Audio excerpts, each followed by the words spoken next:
Chapter 964. Seeing that Li Nanheng's face was also a little pale, Feng Ling's eyes flashed coldly. Earlier, when he was carrying her to avoid those people, she seemed to have heard the sound of a gunshot.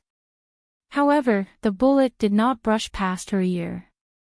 She seemed to have heard the sound of a bullet entering flesh. It was very close. But at that time, she was not clear-headed enough. She looked at Li Nanheng's back again, frowned, and whispered, "Boss." Hearing her voice, Li Nanheng turned back to look at her.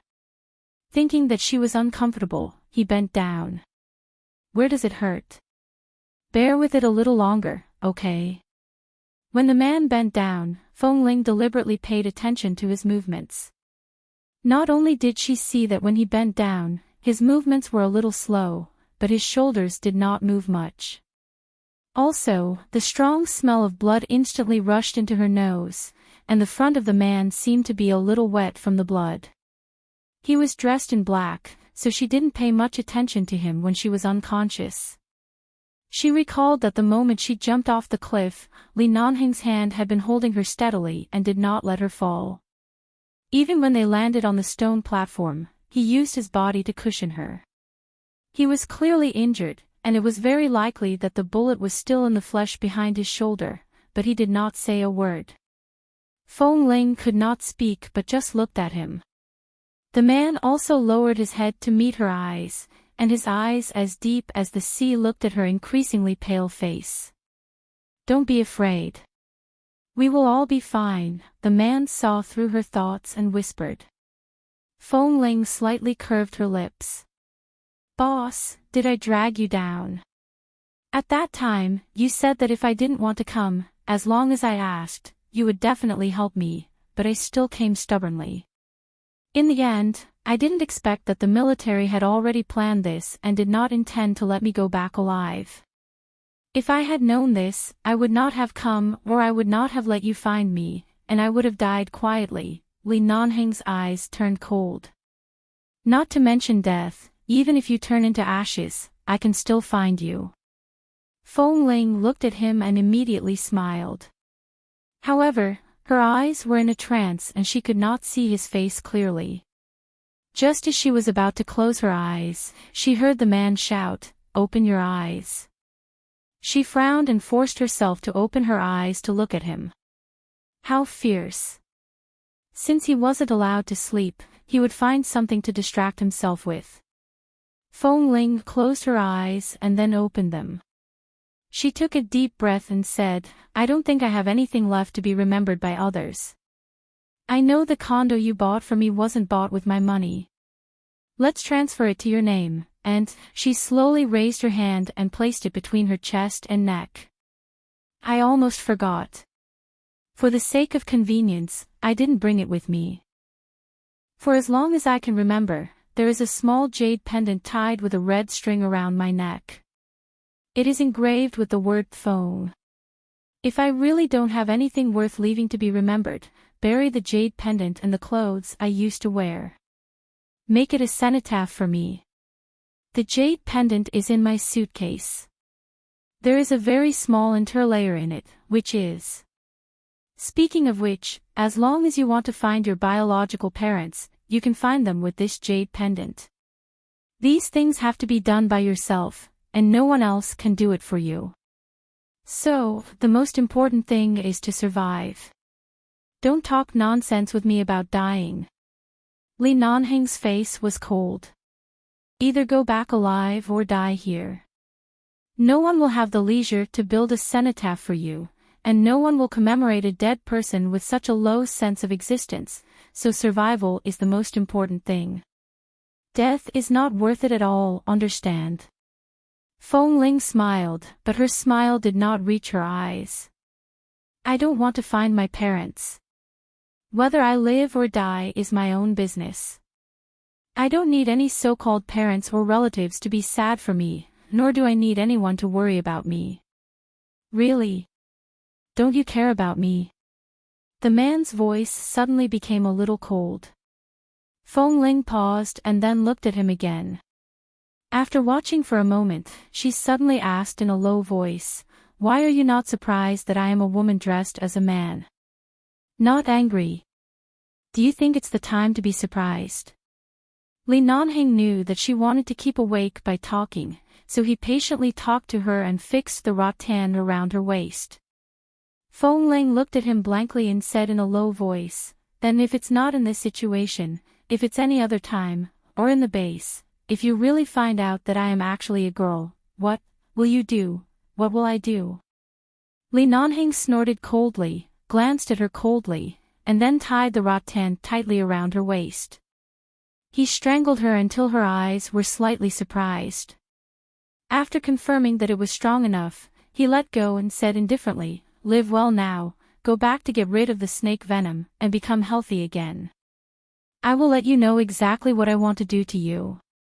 Even in such an environment, Feng Ling could feel her ears heating up when she heard these words that were clearly full of threats to keep her awake. Later on, she had been looking for all kinds of topics to talk about in an attempt to keep herself awake. However, Feng Ling persisted, and persisted. Half an hour later, when Li Nanheng was about to tie the vines around her waist, she completely lost consciousness. Her head fell forward and fell into the man's arms. No matter how hard she tried, she couldn't wake him up. The mountain wall was very slippery. Li Nanheng used 2 daggers to poke a new hole in all the places on the mountain wall that could be climbed. At least there was no moss in such a hole, so he wouldn't slip when he climbed up. But this was a very time-consuming project. Li Nanheng avoided the snakes crawling around, picked Feng Ling up from the stone platform, tied the rattan around their waists, and climbed up with her. It wasn't easy for him to climb up a little, but because of the snakes crawling by and trying to bite Feng Ling, he quickly dodged down. She couldn't be bitten by any snake, even a non-venomous snake, or she would definitely die. The power of nature could not be underestimated. This repeated until the afternoon. In the morning, the base hall noticed that his and Feng Ling's cell phone signal and GPS location disappeared at the same time. Later, the base quickly sent several helicopters over. At the fastest speed, it would take at least 7 or 8 hours to reach the top of the mountain. It was already 3 or 4 in the afternoon when they arrived at the top of the mountain. Because there was a minefield on the mountain, they could not land at will for the time being. Otherwise, it was likely to cause an explosion, and the entire mountain and the people in the mountain, including the rescue team members in the helicopter, would be buried in the sea of fire. Chapter 965. But after detection, they found that at least half of the positions on this road had been cleared with mines. Feng Ling was alone. In just half a month, she had actually cleared so many mines. This speed and seriousness were really amazing. Even if she came here to be punished, she was still so calm and didn't deal with it at all. It was because the nearby minefields were cleared by Feng Ling that the helicopter landed faster than expected. Then with the professional GPS search technology of the base, they found the cliff at the top of the mountain and saw the faint flickering light of the flashlight below. When Feng Ling was carried into the helicopter, Han Jin and Xiao Su, who came to rescue with him, saw Li Nanheng's slightly pale face in the dark and immediately noticed something was wrong. "Boss, are you also injured?" "It's okay. Save Feng Ling first." Speaking of this, he suddenly remembered that the number of bullets in the gun on Feng Ling's body was not right. Before boarding the helicopter, he looked back at the place where Feng Ling had pitched the tent halfway up the mountain. "Wait for me." Han Jin and Xiao Su didn't say much. One immediately went into the helicopter to check Feng Ling's injury and condition, and the other followed Boss Li to the tent. Stepping through the dense grass, they walked to the tent and saw that the luggage brought by Feng Ling was piled up inside. Xiao Su went in and put away the suitcase and all the things in a minute. Then he walked out of the tent, only to see Boss Li looking for something with the flashlight on his cell phone. "Boss? Is there anything left?" "Looking for snakes," Li Nanheng said concisely. Xiao Su was puzzled. He wanted to say that there were so many snakes on the mountain. Just now, from the helicopter landing to here, he heard the sound of snakes escaping everywhere. Why was he still looking for snakes? Just as Xiao Su approached, Li Nanheng suddenly narrowed his eyes coldly. Stop, don't move. Xiao Su's footsteps froze in an instant. Then he saw Li Nanheng suddenly bend down in his direction. The corner of Xiao Su's mouth twitched, and he immediately said in horror, Boss, although we know you care about Feng Ling, we are also very worried about him now. You don't have to bow to me. Before he finished speaking, he saw a dead black and green snake being picked up by Li Nanheng with a wooden stick. The snake's 3-inch and 7-inch body had been pierced by bullets. It looked like it had been dead for more than a few hours. Even a man who had never been afraid of snakes was shocked when he saw this scene. Xiao Su's eyes widened and he took a step back. What is this? Seeing this dead snake, Li Nanheng smiled and threw the snake into Xiao Su's arms. When Xiao Su screamed in fright and didn't know whether to hold it or throw it away, he said indifferently, Take it back. Feng Ling's life still depends on it. Xiao Su had goosebumps all over his body from the cold and disgusting thing in his hand. He only calmed down after hearing this. Yes, after being bitten by a snake, he had to be injected with a serum. If he could find out what kind of snake had bitten him, that would be even better. He could only bring this snake back to save his life. And from the way the snake died and the marksmanship, it was indeed killed by Feng Ling. In other words, she was bitten by this snake. On the helicopter, Feng Ling had been unconscious and unconscious. In fact, she had not woken up since she fainted a few hours ago. Her body was sometimes cold and sometimes hot, and now she was as cold as a dead person. Dr. Wen in the base had recently gone to the UK for a seminar and couldn't come back. The doctor who came with him was the substitute doctor in the base and Dr. Wen's apprentice. He rushed forward to treat Feng Ling. When he was about to untie her clothes, Li Nanheng said coldly, Let me do it. With that, the man endured the pain in his shoulder and picked up the dagger again. Without giving the doctor a chance to take off her coat, he directly cut off the sleeve on her entire arm, revealing her entire arm and the purplish wound on her shoulder. Boss, are you also injured? Xiao Su asked. It's just a minor injury. I'm fine, Li Nanheng said indifferently. Let's find a way to save her first. The snake venom is not as easy to treat as the wound. We have to do it as soon as possible. The doctor nodded, checked Feng Ling's wound, and said, Boss Li, it seems that you have given Feng Ling a preliminary detoxification treatment. Although this method can't eliminate the root of the venom, from the color of the scab, at least more than half of the snake venom has not been absorbed. It is not clear how serious the venom of this snake is. We must take the injured and the snake to the hospital. The only thing I can do here is to bandage and deal with the wound. The blood in her wound has temporarily coagulated. Let me bandage it for you first. I asked you to save her, so save her. Don't talk so much nonsense. Li Nanheng's face suddenly turned cold. How many hours will it take to fly back to Los Angeles from here? Do you think she is still alive? As soon as the doctor saw Li Nanheng's angry look, his face immediately turned pale. But in the current situation, there is no way to do follow-up treatment and detoxification. We can only go to the hospital. Time is tight. Let's go to the local hospital in Cambodia for treatment first. Li Nanheng looked down at the girl lying in the middle with a pale face.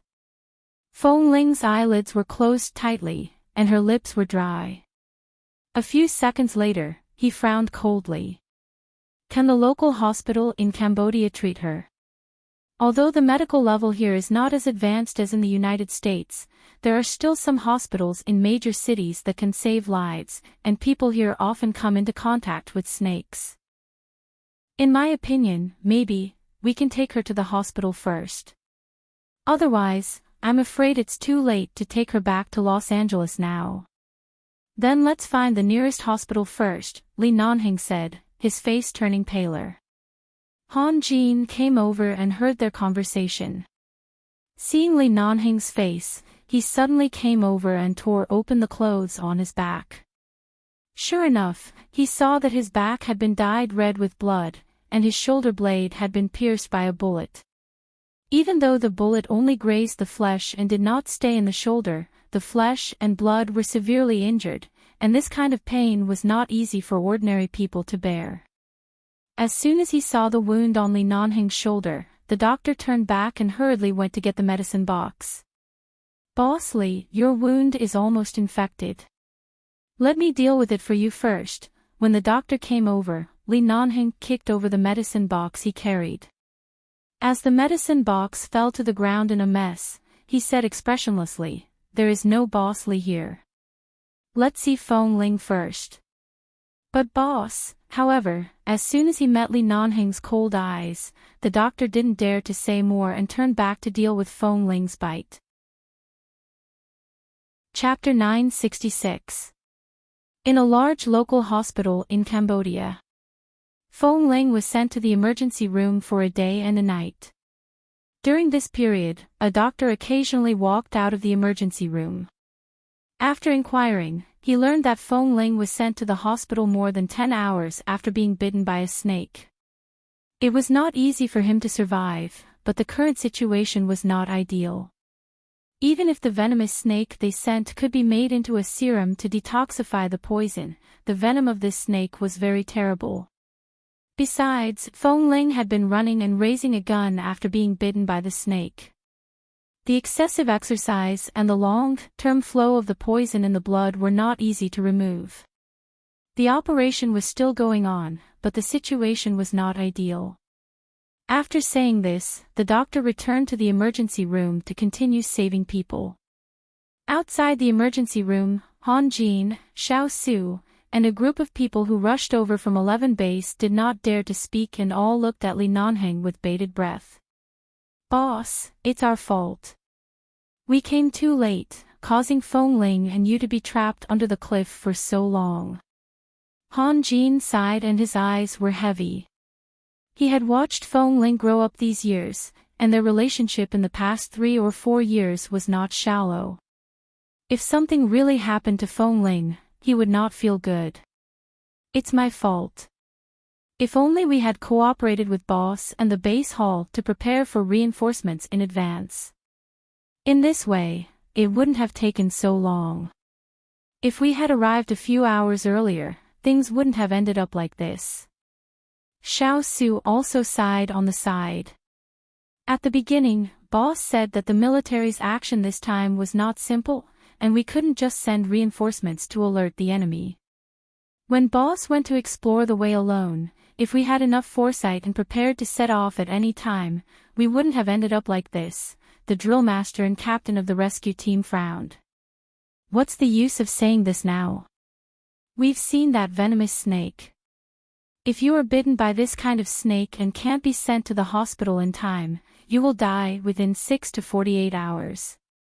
It's a miracle that Feng Ling can survive. The doctor just told us the worst result. At present, the treatment has not ended. Maybe Feng Ling can survive." Xiao Su thought for a while, walked behind Li Nanheng, and raised his eyes to look at Boss's expression. Seeing that Boss's eyes were as cold as the sea, he lowered his voice and said, "Boss, do you want to call Dr. Qin over to help? I heard that Dr. Qin is not only very knowledgeable at home and abroad, but also familiar with many authoritative figures in the medical field. Now Feng Ling can't be sent back to the United States immediately, so we can only ask an authoritative doctor to save his life." Li Nanheng didn't speak at first. He looked at the lights in the emergency room. A moment later, he picked up his phone and called Qin Siding. Qin Siding, who had just returned to High City, received a call.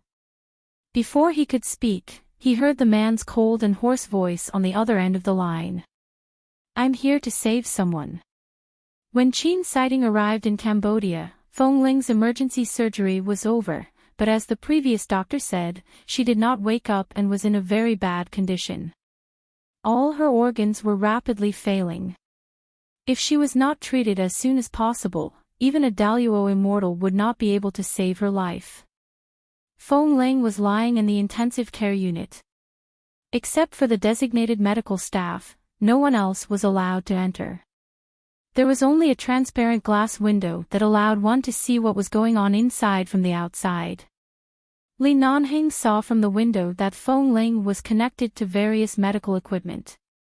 She lay there as if she didn't feel any pain, her eyes closed quietly. His already thin and small face seemed to have become even thinner in just one day. His face was pale and bloodless. "Boss, Dr. Chin is here." At this time, Xiao Su walked to the door of the intensive care unit and saw the back of the man who had been standing in front of the window for a long time. Only then did Li Nanheng shift his gaze away from the person on the bed. He turned around and saw Chin Sighting rushing over as quickly as possible, as well as the white-haired, blue-eyed, and white-skinned middle-aged doctor beside him. This is Dr. Wendell. He has very authoritative medical research achievements in the medical and academic circles of the United States, and has a deep understanding of internal medicine and internal organs and blood toxins. After seeing Li Nanheng, Chin Sighting didn't waste time talking nonsense and said directly, "Dr. Wendell and I talked about the detoxification method and the effective treatment effect of the poisonous snake you mentioned on the phone before coming here. Now we need to communicate with the doctors in the local hospital and ask them to cooperate with us. Dr. Chin, do you have any good ideas? Can she be saved?" Han Jin and Xiao Su asked nervously. Chin Sighting didn't answer but took a look at Li Nanheng again and nodded to him in a way that only good brothers could understand. Not only did Li Nanheng understand, but so did the others. They looked at the backs of Chin Sighting and Dr. Wendell with joy and expectation. Han Jin and Xiao Su immediately turned to call Phong Ling's attending doctor to discuss the treatment countermeasures. Phong Ling was pushed into the operating room again. This time, it was not a simple operation. The others didn't know what was going on and only knew that several female doctors were called in to help. It was said that the treatment this time was a combination of traditional Chinese medicine and Western medicine. First, she had to be soaked in traditional Chinese medicine. But wasn't Phong Ling a man? Why did he call several female doctors to take a medicinal bath? The people of 11 Base were puzzled, but seeing that Boss Li didn't say anything, no one dared to ask. Only Xiao Su and Han Jin quietly looked at each other after the female doctors entered the operating room. Just now, outside the operating room, they saw a doctor holding a list in his hand, on which was written Ms. Phong Ling, Ms. a woman. It turned out to be a woman. Boss obviously knew it long ago. Otherwise, he wouldn't be so calm. Perhaps Boss was even more shocked than them when he first found out. They just didn't know when he discovered this secret. Sure enough, nothing was groundless. Anyone who was close to the sniper team in the base could see that Boss Li treated Phong Ling differently. Now it seemed that Phong Ling was indeed different. They didn't expect that Phong Ling, who was so fast and agile and never needed to worry about anything, was actually a woman. A girl who was less than 20 years old was so powerful. Han Jin and Xiao Su looked at each other in surprise and silence and couldn't say a word of doubt. This was probably a secret. Neither of them could easily mention it, so they had a tacit understanding. Gee, it turned out to be a girl. Terrible. It was shocking. No wonder Phong Ling killed that fat commander in a fit of rage. No girl could tolerate such a shameless and filthy act of drugging someone, let alone Phong Ling. Chapter 967. After 24 hours of soaking in a herbal bath to detoxify Phong Ling, Dr. Wendell's operation and the more professional method of treating snake venom in Cambodia. The emergency treatment lasted more than 48 hours. In the end, Feng Ling was still unconscious when she was pushed out of the operating room and sent back to the ICU. Just when everyone thought that she couldn't be saved, Enchanting came out of the operating room, took off the sterilizing mask, and pulled off the airtight sterilizing coat on his body, saying, "Let's wait." This time the disinfection is very thorough. The wound on the shoulder and back is relatively large. Before the wound heals, it's better to stay in the ICU. Such a sterile environment is more helpful for Feng Ling's recovery. Although the wound is large, it won't leave any obvious scars, and it's mainly on the surface, so it's not a big problem. She can heal in 2 days. So? Li Nanheng looked at him. Enchanting threw the sterilizing coat in his hand to the place where clothes were put. Finally, he felt cool and said with a sigh of relief, "Don't worry, she's fine." But because the snake venom has been in her body for too long, the effect of the serum can't reach the best state, so this time she lost a lot of blood to cure the snake venom. She is now unconscious because she is very weak and has lost too much blood. She needs at least a few days to wake up. Xiao Su ran over and asked excitedly, "She's fine now?" Enchanting glanced at him with a smile.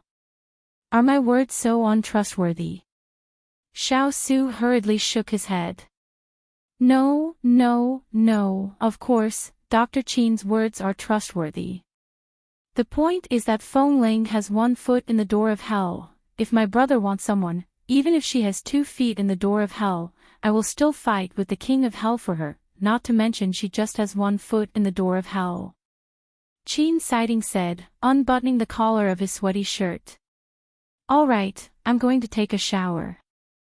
I'll pay close attention to Feng Ling's situation in Cambodia in the next few days. I'll go back to High City after making sure she's really fine. You rest first. I'll look for you later," Li Nanheng said lightly as Enchanting brushed past him. Enchanting snorted and said in a voice that only Li Nanheng could hear, "You'd better accompany your little Feng Ling first. The little girl is young, but she has experienced a lot. This kind of snake venom didn't take her life. She's lucky. It's rare for her to have a lover. You'd better cherish her. You always make your own decisions and are too lazy to explain anything. Don't make her disappear." Li Nanheng raised his brows and glanced back at him. "You have the nerve to lecture me." Enchanting knew that he was going to bring up Shernyan's past again, so he turned around and left. As he walked, he unbuttoned the buttons on his shirt's collar one by one. His back view was elegant and at ease. Li Nanheng retracted his gaze. Because Feng Ling's condition had improved, coupled with Enchanting's solemn promise, he was certain that she would not have any more problems.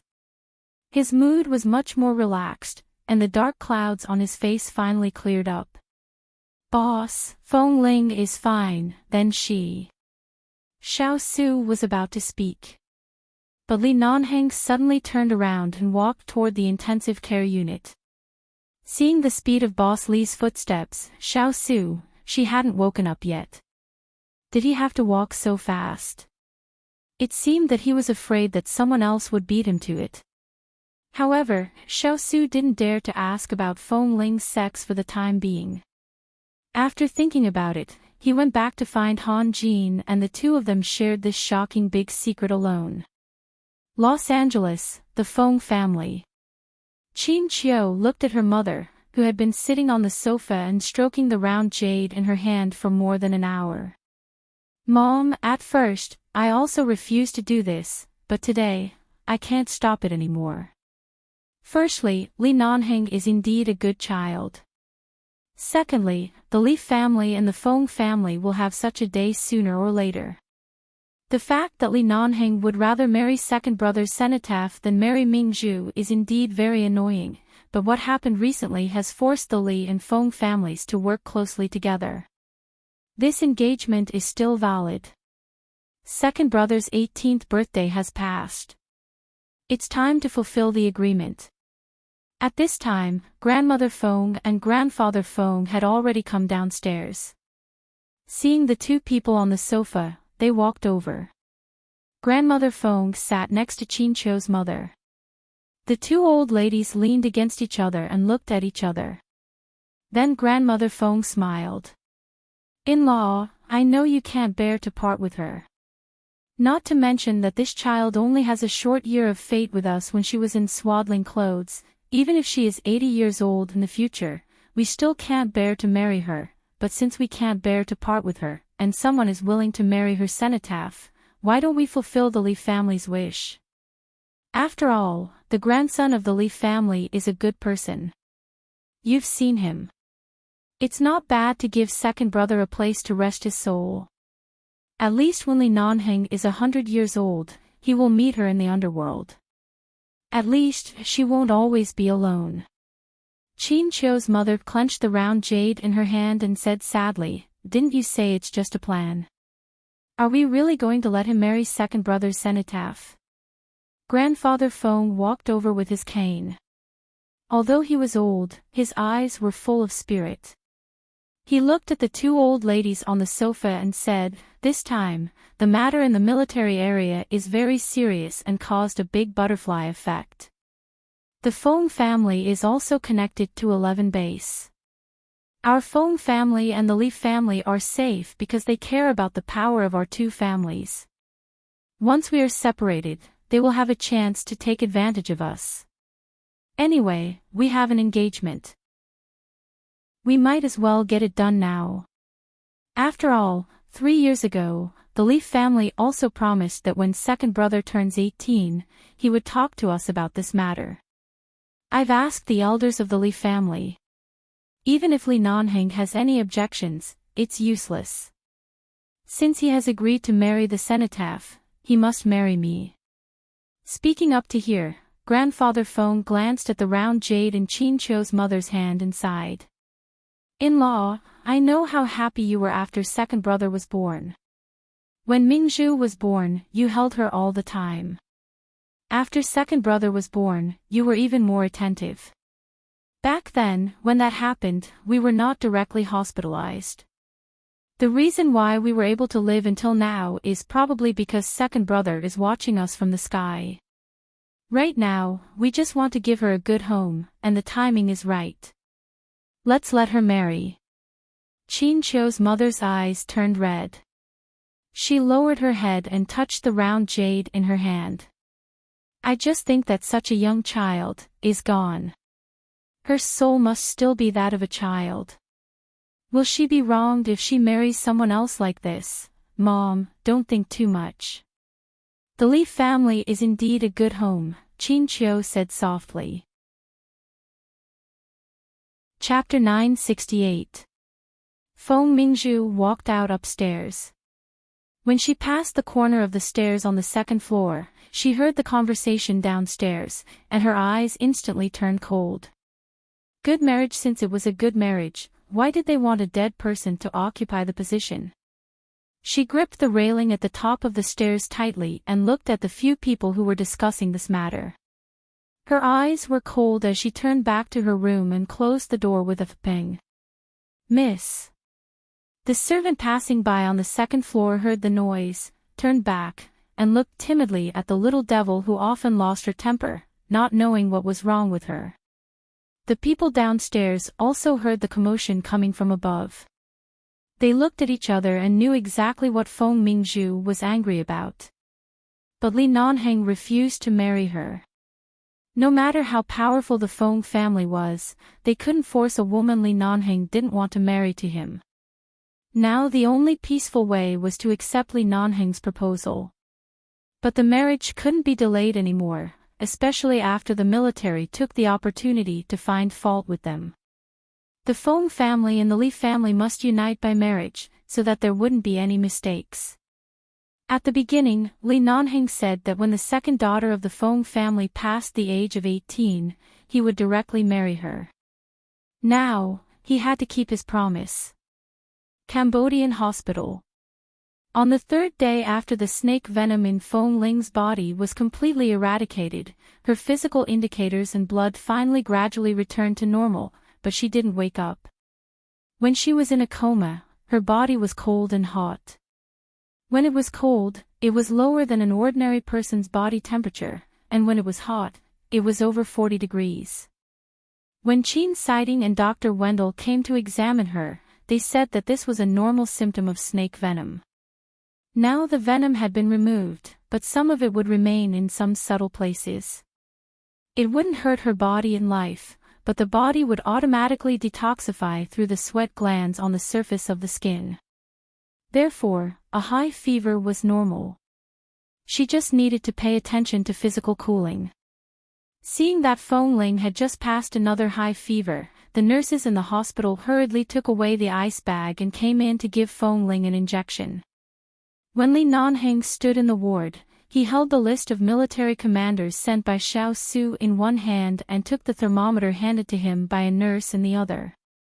Seeing that Feng Ling's body temperature stayed at 37.4 degrees, he was relieved. He put down the thermometer and turned to look at the unconscious person on the bed. After all the nurses in the ward left, the room became quiet again. The man threw the things in his hands on the windowsill in the ward, turned around, and walked over. He tested Feng Ling's body temperature with his hand and then leaned down to her nose to feel that her breathing was smoother and more even than a few days ago. He then casually tugged the white blanket up and lowered his eyes to watch her sleeping appearance. In just a few days, he had lost a lot of weight. He was already very thin, but now he had lost even more weight. Li Nanheng was about to reach out to tidy up her slightly messy hair when he heard the door of the ward being pushed open, and he withdrew his hand. "Boss, the new commander of the military this time has been confirmed. He is the second person on the list. Those idiots in the military must have never thought that this person actually had a deep relationship with our 11 base. He is our comrade in arms and our senior brother. These bastards probably won't have any good days in the future." Xiao Su's voice came directly. However, because he was concerned about Feng Ling who was still unconscious, even though it was good news and he was very excited, he still slightly lowered his voice. However, as soon as he came in, he saw that Boss Li was by the bed and seemed to be taking care of Feng Ling again. "Boss, you've been here for several days. The base has been waiting for the military to give us an explanation. The base hall has also kept in contact with the military. You'd better take some time to go back. After all, this matter is not only a matter of their reputation but also the life of our most capable sniper team member. Feng Ling has done what she should do, so she doesn't owe the military anything now. Now that they've caused trouble, we can take this opportunity to let them know our base." Xiao Su lowered his voice and walked over softly, looking at Feng Ling who was still unconscious on the bed. "You've been here for several days. The base has been waiting for the military to give us an explanation. I just talked to the base hall on the phone. After Feng Ling wakes up, let's go back together," Li Nanheng said lightly. Xiao Su pondered. "But is it appropriate to stay in Cambodia like this?" "It's not inappropriate. The base will be fine without me in these days. The Li family is here, and the drill masters and people in charge of various training camps are here. Ah Feng is also here. If the military needs anything, you can call him. Even if I am not present, he will convey the message to me." Li Nanheng said, ignored Xiao Su behind him, looked at Feng Ling's dry lips, turned back to pour a glass of water, and took a cotton swab to smear on her lips. At this moment, Li Nanheng paused slightly and looked at the water glass and cotton swab in his hand. This scene, why was it so familiar? But at that time, it was him who had dry lips because of the coma, and it was Feng Ling who took care of him meticulously by the bed. What happened after she took care of him? What happened? On the top of the snow mountain at Rogers Pass, and after coming back, Feng Ling's attitude changed. Boss. Xiao Su said in a low voice, when did Dr. Qin say she would wake up? If you take her back to Los Angeles now, are you afraid that her body can't bear it? She can't suffer too much for the time being. Even if she wakes up, she needs to rest for a period of time and can't go back to the base for training. Li Nanheng put down the water glass in his hand, still looking at Feng Ling's face thoughtfully. If she doesn't go back to the base, where can she go? Xiao Su didn't dare to say that he already knew that Feng Ling was a girl. It's not that she hasn't been to my place. It's not a problem for her to live there for a while. Xiao Su, wasn't it like sending a sheep into a tiger's mouth?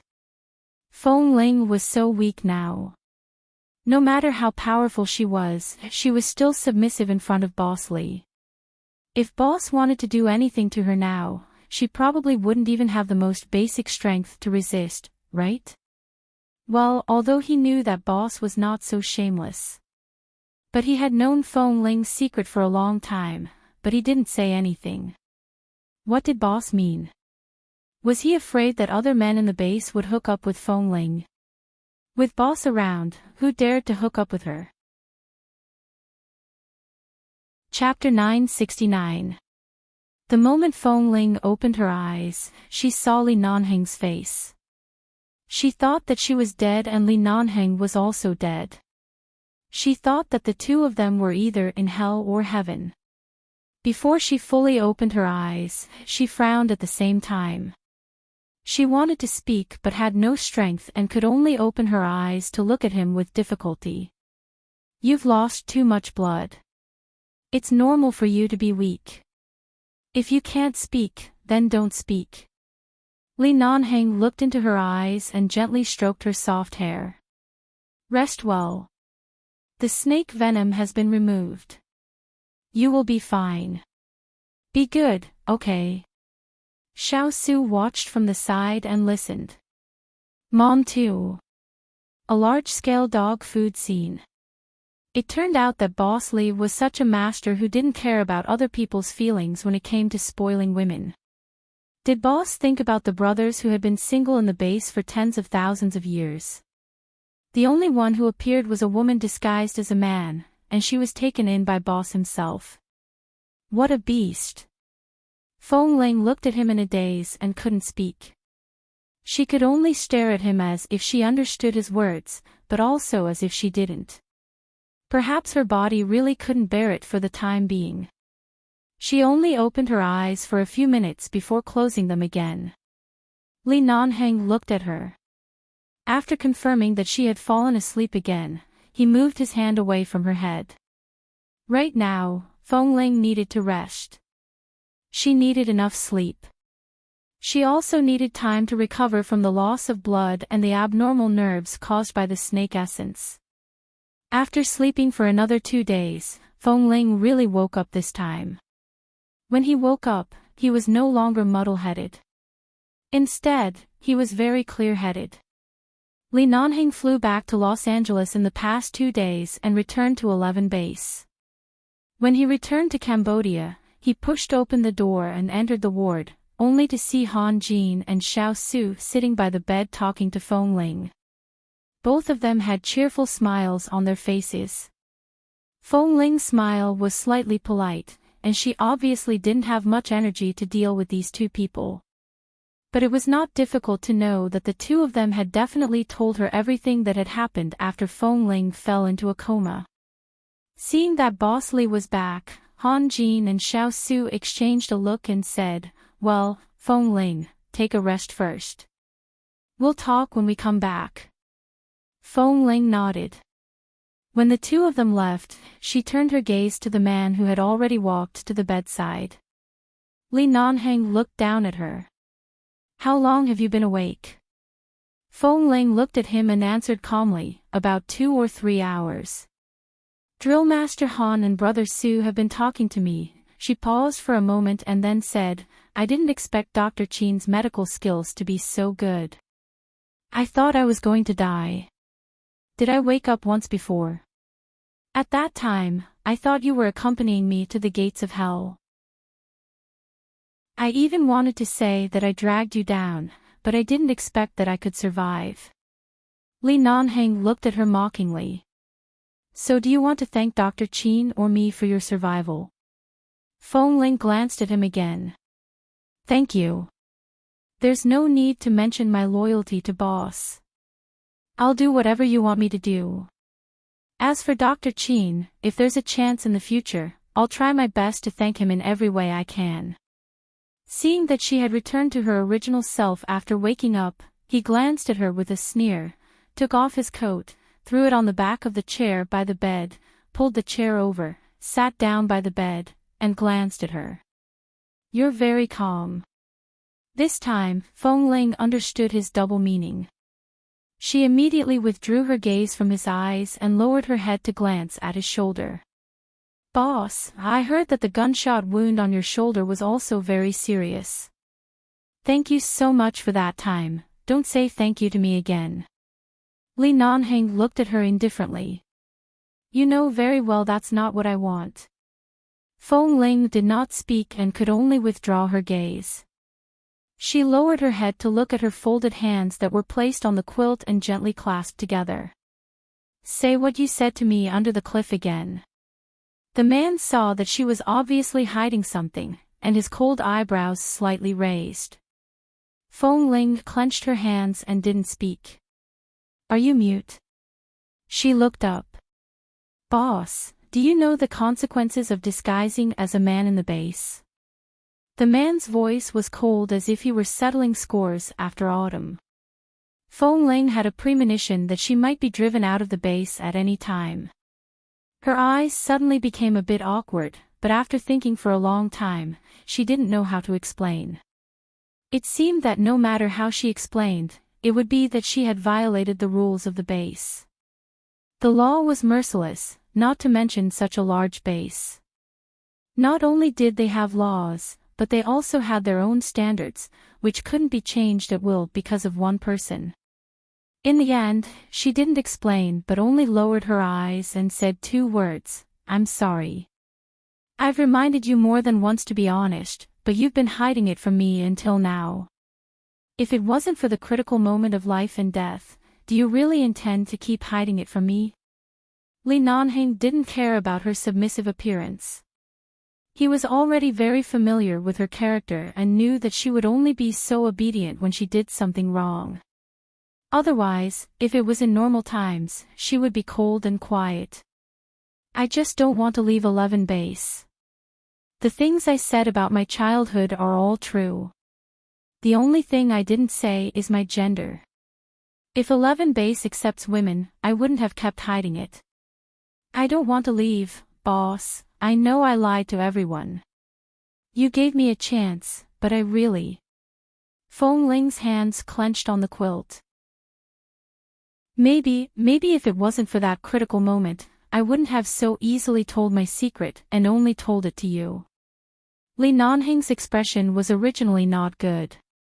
However, when he heard her last sentence, which was only directed at him, the corners of his lips rose slightly when she turned her head away. Only told it to me. What do you mean? Feng Ling clenched her hands tightly. He didn't know whether she was nervous or embarrassed when she suddenly began to be honest, but she just didn't look into his eyes. She looked down at her hands and said, It's just that I don't intend to let anyone else know about this matter. Boss, it's enough for you to know it alone. What's the difference between me knowing it alone and everyone else knowing it? The man asked deliberately.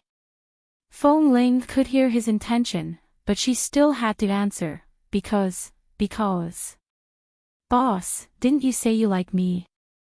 When she said this, Feng Ling felt that this was the most embarrassing scene in her life in the past 10 years. Her voice was a little hoarse, so low that it was almost inaudible. I just feel that I can't live up to your love, boss, so I have to be honest with you before I die. Chapter 970. Li Nanheng resisted the urge to smile and said with a smile, You have to be honest before you die. Do you regret being so honest now that you find that you won't die? No, I didn't. Since I said it, I have to pay the price for what I did. If boss wants me to leave the base, I won't defend myself. I will leave. When Feng Ling said this, her nails dug into her palms. It was really difficult for her to say such words. Perhaps it was because he had just faced a life and death situation. Perhaps her obsession with the base, her so-called home, would no longer be so important. Li Nanheng looked at her. When did I say I want you to leave? Feng Ling paused and turned to look at him. Isn't the base's rule that women are not allowed in? Li Nanheng raised his eyebrows and didn't say anything more. He just looked at her. Let's talk about this after we return to the base. It's not up to you to decide whether to stay or leave, nor is it up to me to decide. I want to know, after pretending to be a man for so many years, have you never thought about when you will be discovered? No. She looked at him. I also want to know. Boss, you've been so calm after knowing my secret. You don't even look surprised. Did you already know? Li Nanheng snorted. Guess. She wouldn't guess. He didn't want to guess either. But what she could be sure of was that that night on the snowy mountain, he did not know that she was a woman. Otherwise, he would not have been so innocent after waking up and always suspected her. It was precisely because he didn't know that he didn't put the blame on her. But that's not necessarily the case anymore. Why is she thinking about that when she's not doing anything? Under Li Nanheng's indescribable gaze, Feng Ling raised her hand to tidy up the hospital gown on her body. Feeling that she was not wearing anything under the hospital gown, she was not used to the emptiness and did not feel safe, so she simply lifted the quilt and wrapped it under her neck. Then she lay down on the bed and whispered, "Boss, I want to rest." Seeing that she avoided the difficult questions and refused to say a word, Li Nanheng didn't force her. Even if he wanted to force her, now was not the time. Does the snake bite still hurt? He looked at the short-haired girl lying on the bed and changed the topic. Feng Ling tried to move her arm. It's much better. However, as soon as she finished speaking, the man who was sitting on the chair by the bed suddenly stood up, tugged down her quilt, and tugged down the loose collar of her hospital gown, revealing half of her shoulder. His movements were quick and smooth. Feng Ling was caught off guard and revealed half of her shoulder. Usually, they were both men, so be it. But now, facing him as a woman, all of a sudden, she blushed and tried to pull her clothes up, but Li Nanheng frowned and said coldly, "Don't move. Let me see." Feng Ling. The man's fingers caressed the skin around her shoulders that was no longer red. Feng Ling pursed her lips and did not speak. At that time, in order to extract a portion of the poisonous serum, I had to make a cross cut on your wound. Fortunately, the suture here was done well. After a few days of medication, the redness and swelling on the surface have disappeared, the man said as he turned his gaze back to her face. The girl's shoulder was half exposed and she seemed a little embarrassed. When she turned her head, the outline of her chin seemed to be ridden with all kinds of subtle awkwardness that only men and women would have. Li Nanheng looked at her with an incomprehensible smile in his eyes. He did not immediately pull her shoulders up but maintained this posture to look at her. Rest in Cambodia for a few more days, and then take the base's helicopter back to Los Angeles. Okay. Feng Ling still did not look at him. Her voice was a little muffled.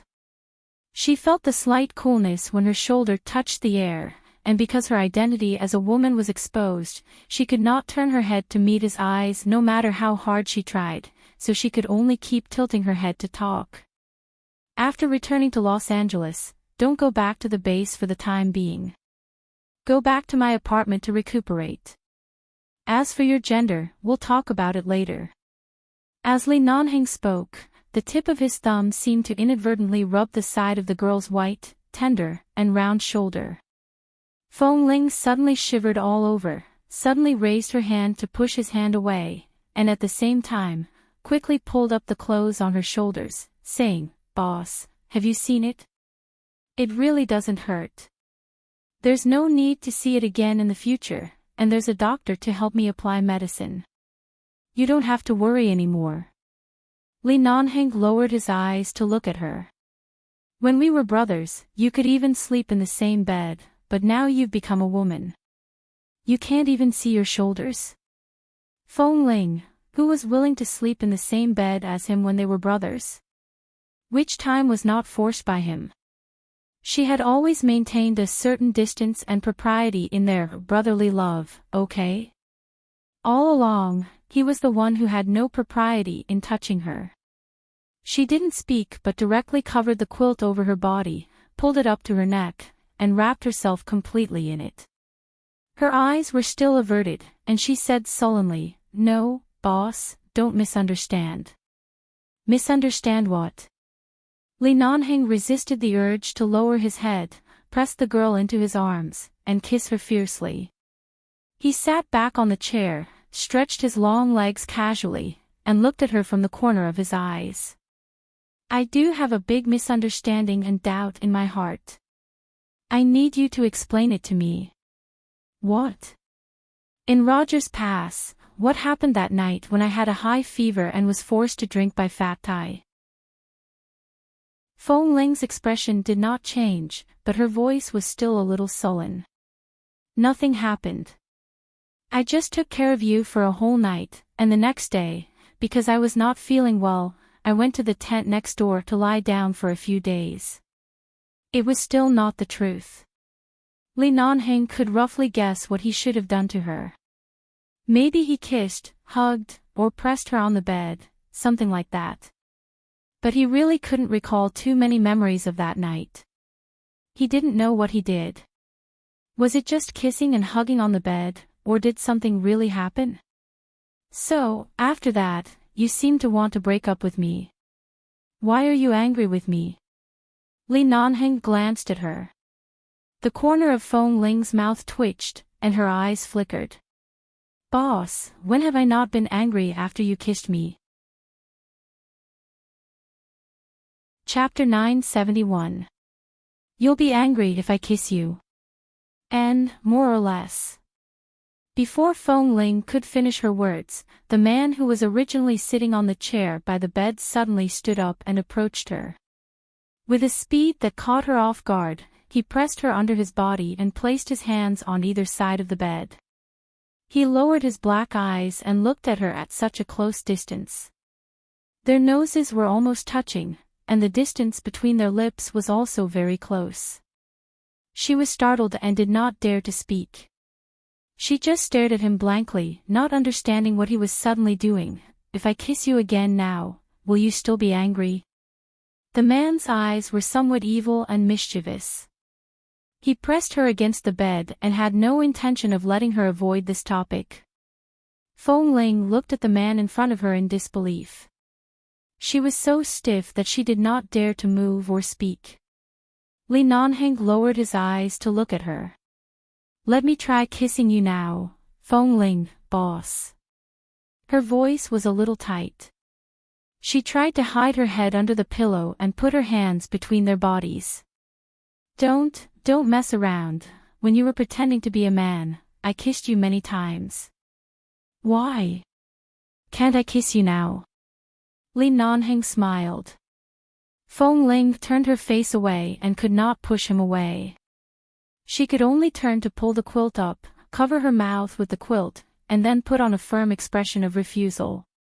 Looking at her expression, Li Nanheng really wanted to kiss her until she couldn't breathe and until she cried and begged for mercy.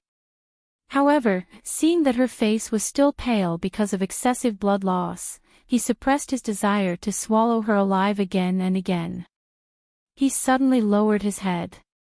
When Feng Ling subconsciously closed her eyes, he did not pull the quilt covering her mouth away but turned to lean down to her ear, whispering, "You rest well for me.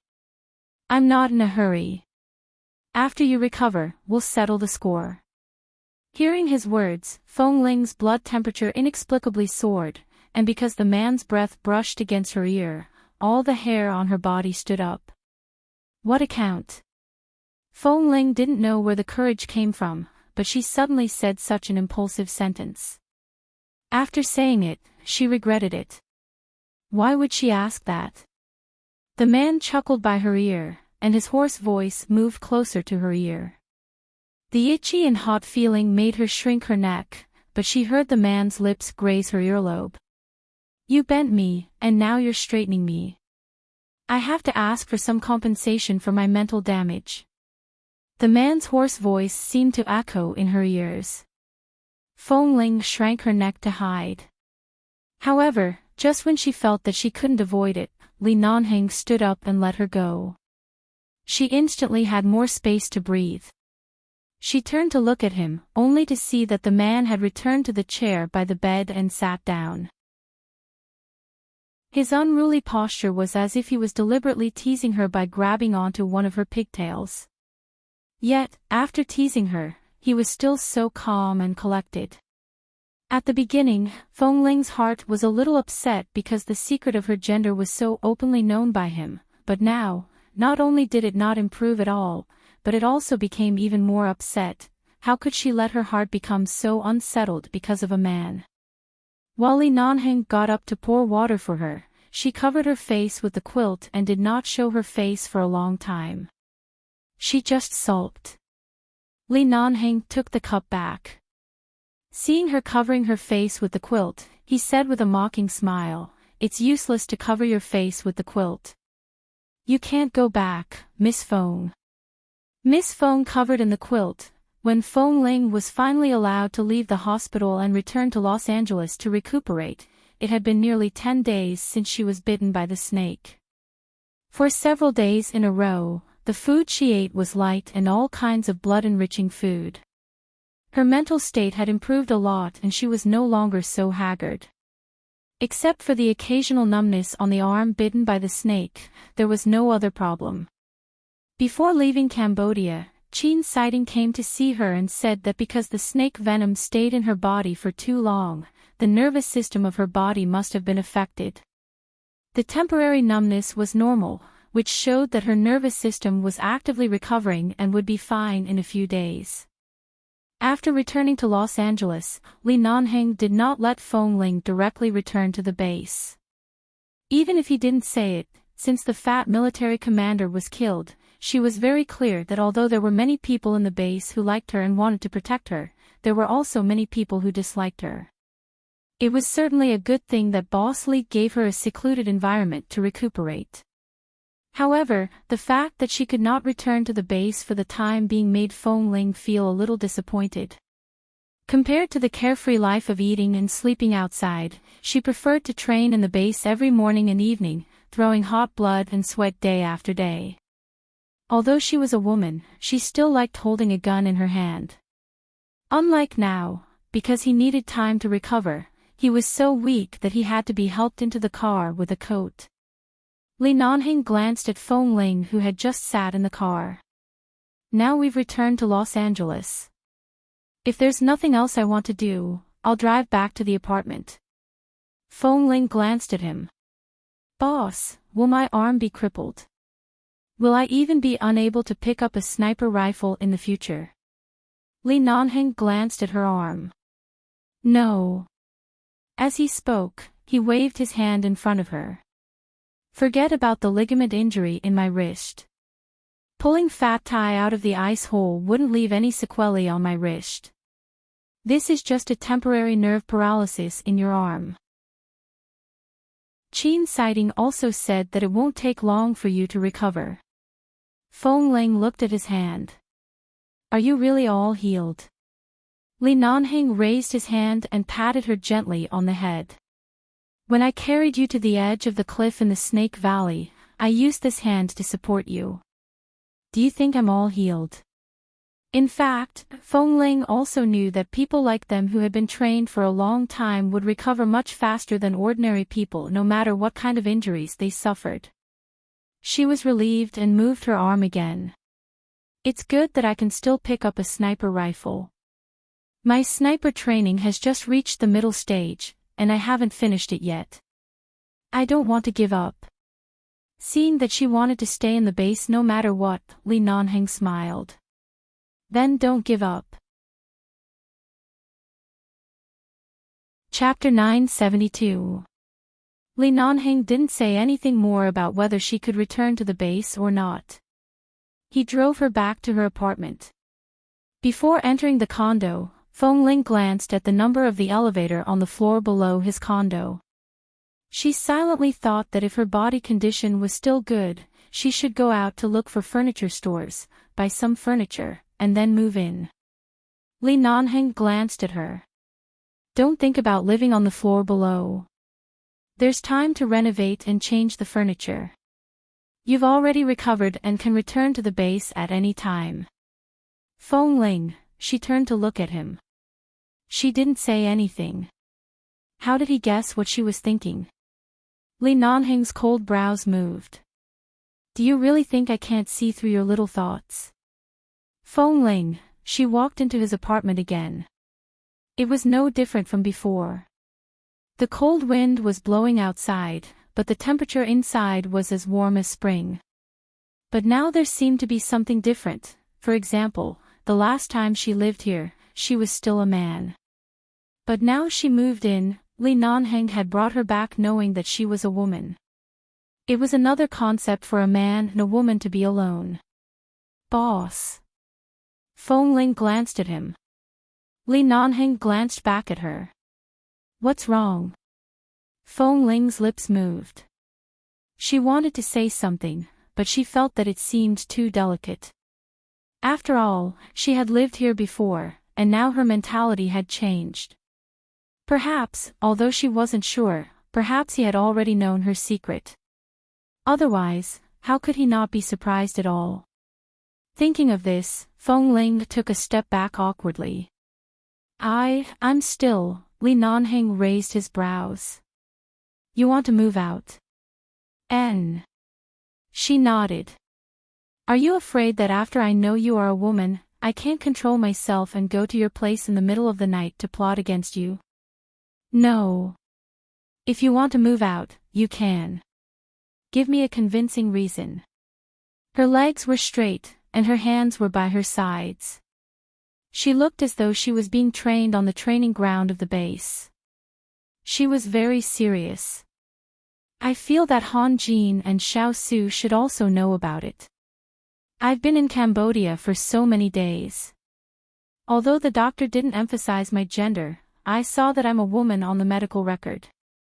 Xiao Su and the others must have seen it, so my matter will probably be spread out sooner or later. The elders of the Li family value your reputation very much. I don't want your reputation to be affected because of my own affairs.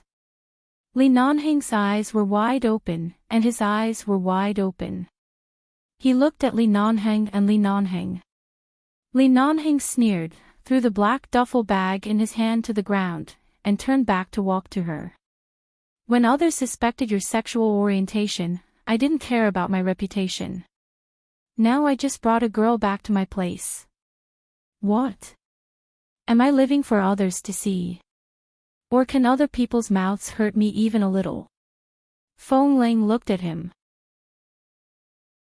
But the elders of the Li family care about it very much. If I had lived the way they told me to live since I was a child, you wouldn't see me now. The man approached and raised his hand to brush past her cheek and ear. When Feng Ling did not move, he directly slammed the door behind her with a ping sound. Then Li Nanheng turned back to the sofa. Don't think too much. Stay here first. I asked you to come here to recuperate. What do you think I want to do? Hearing his tone, Feng Ling felt that he was very righteous. If Feng Ling hadn't been deceived by this man's sanctimonious appearance, how would she have been dragged into the whirlpool of emotions that she had never understood again and again? In fact, she was still very confused. She didn't even know what kind of feeling she had for Boss Li: gratitude, dependence, or love. But since he said so, she didn't think too much. She went up to open the duffel bag he put down, took out her clothes from it, and was about to return to the bedroom where she lived before. Li Nanheng's voice suddenly floated over from the side. Don't you have any normal clothes to wear? Feng Ling looked at the two sets of black uniforms and loose t-shirts in her arms and then at him. What are normal clothes? Except for the base uniforms. The sportswear I'm wearing is very good. Li Nanheng raised his eyebrows. Women's clothes. Feng Ling. I don't want to wear it. I have to go back to the base. Only in front of me. No. Hearing such a firm refusal, Li Nanheng didn't speak but leaned against the shelf by the wall of the living room, looking at Feng Ling, who was dressed like a little boy. She probably didn't know that no matter what she wore, he could still get hard when he wanted to, whether it was men's clothes or women's clothes. As long as she was a woman inside, it didn't matter what she wore. You've been rushing all the way back from Cambodia. Your physical fitness is not good now. Go to rest first. Li Nanheng looked at her and said lightly. She didn't expect that he would let her go so easily on this topic. Feng Ling was a little uncertain, but seeing that he really didn't want to say more, she took the clothes and turned around. When she was about to walk into the bedroom, Li Nanheng's voice floated over from behind. It seems that it's not convenient for you to wear my clothes. I'll ask someone to buy you 2 sets of pajamas and home clothes, okay? Thank you, boss. Feng Ling said, quickly entered the bedroom, and then quickly closed the door. In the evening, Feng Ling saw that someone from a nearby department store had sent a few bags of things over. She had just walked back and forth in the living room to maintain her physical activity and went to open the door. She took the bags and saw the signs on the bags. Knowing that they were sent from the nearest department store, she suspiciously carried the bags in and threw them on the sofa. Boss, are these what you want? She looked up at the man who came out of the kitchen with a coffee cup in his hand. Li Nanheng glanced at the sofa disapprovingly as he walked, said, Are these for you? And went straight into the study. Feng Ling looked at these things in front of her in surprise. Didn't he say that he would only buy 2 sets of pajamas for her? What was with these dozen or so bags? She picked up one of the bags in confusion. Inside was a set of pajamas, pink. Although it was not the kind of feminine style with various small flowers and small lace edges, she could tell it was a very plain and pink lady style at a glance. Looking at this set of pajamas, Feng Ling instantly remembered what Li Nanheng said just now and felt that she had been tricked by this man. She should have specially told him not to buy women's pajamas. Chapter 973. She opened another bag and found 2 pairs of shoes. Flat shoes, a pair of white sneakers, and a pair of casual black canvas shoes, which matched well with any kind of clothes. They were also for women. When she opened the other bags, there weren't any clothes that were too girly. Most of them were sportswear that she liked to wear. However, even the sportswear was for women. From the color and style, it was obvious that it was for women. It was very different from the men's sportswear that she was wearing. The men's sportswear was flat, while the women's sportswear had curves in front of the chest and waist. The colors were also very simple and clean. They were styles and colors that she could accept. If these clothes were dresses or the like, Feng Ling would immediately run out to chase the people from the food department and throw the things back into their hands. She would definitely not accept them. Looking at these clothes, Feng Ling's lips curved up slightly. She casually picked up the 2 bags at the bottom and opened them. The moment she opened them, the smile on her face froze, and the corners of her mouth trembled. What was this? She picked up a pink women's underwear and looked at the 2 cups that seemed to be very suitable for her.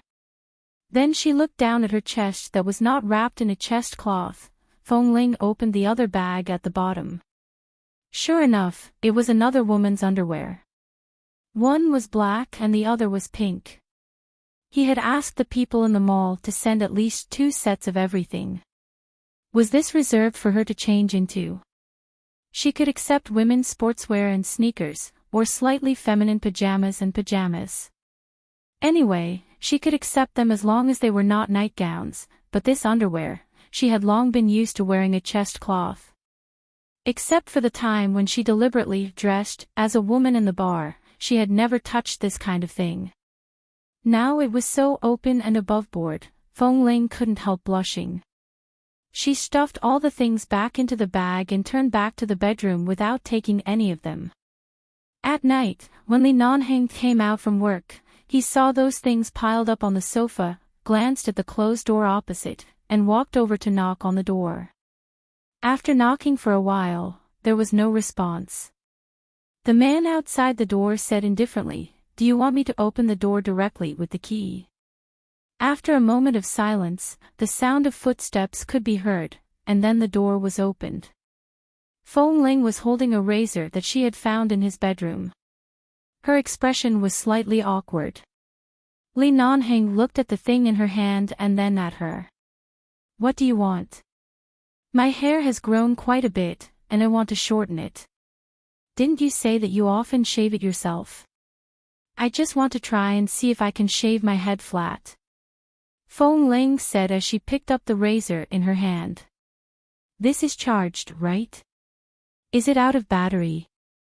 Why can't I do it?" Looking at her serious expression, Li Nanheng raised his hand to take the razor back and threw it onto the sofa not far behind him.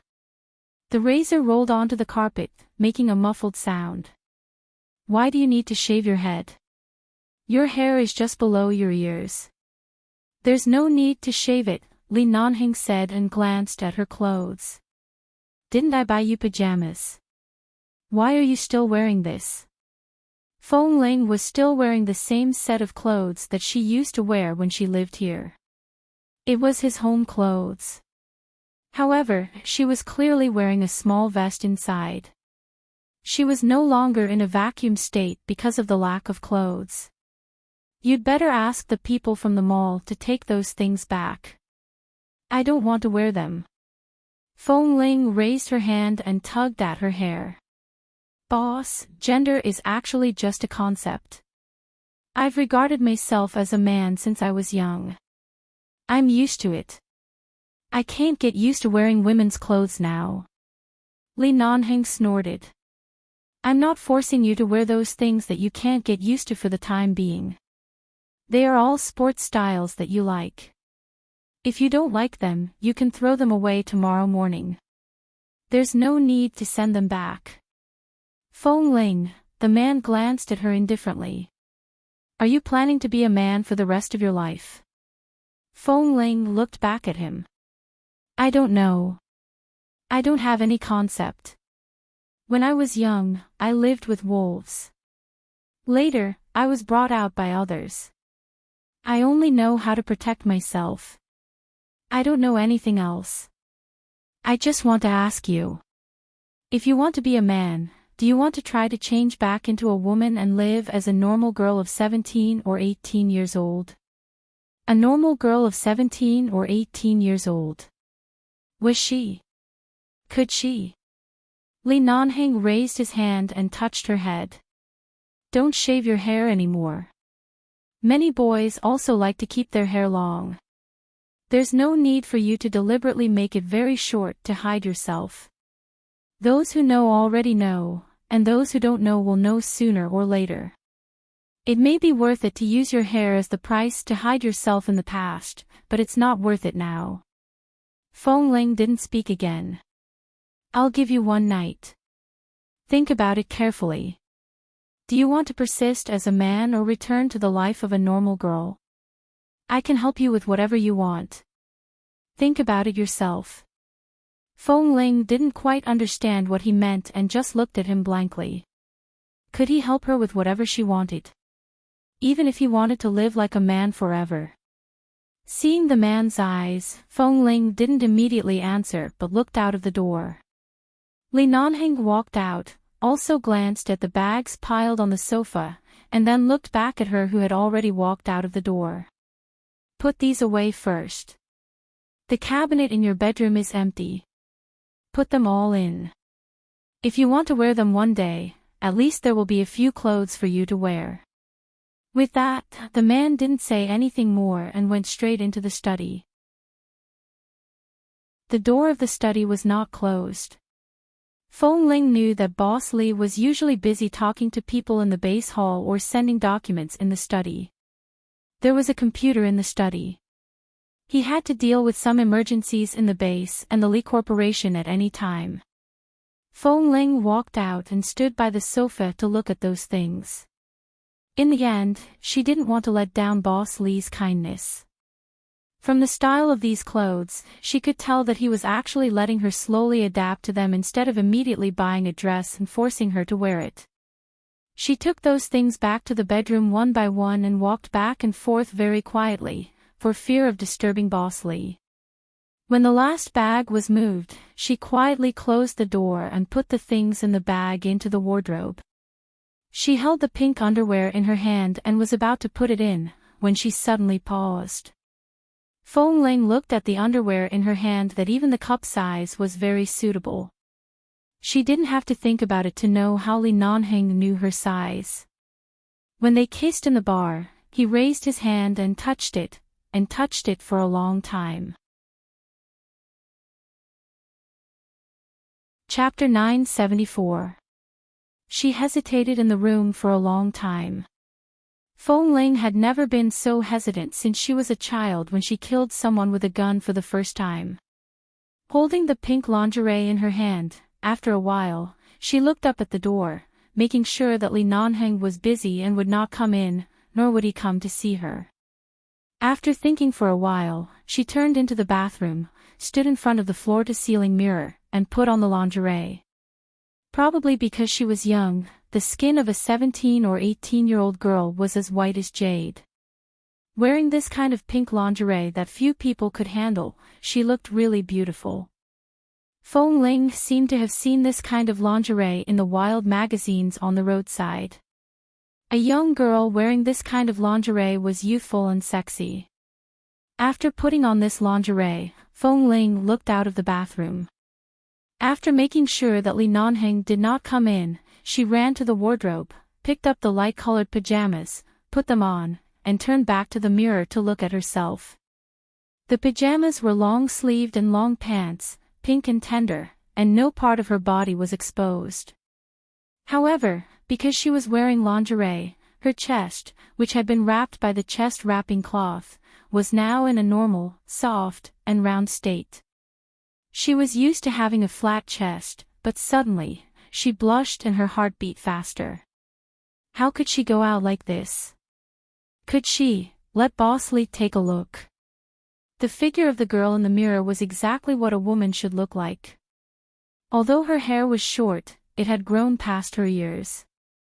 She only needed to go out and trim her hair, and she would look like a very playful short-haired little woman. She wore this set of clothes in the room for a long time. In the end, Feng Ling did not rush to take it off. Instead, she lay on the bed and felt the clothes.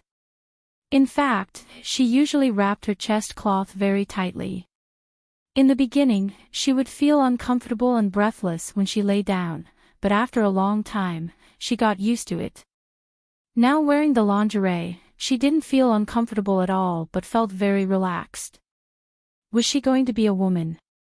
Feng Ling kept lying, lowered her head to look at the pajamas on her body, and then raised her hand to look at her hand.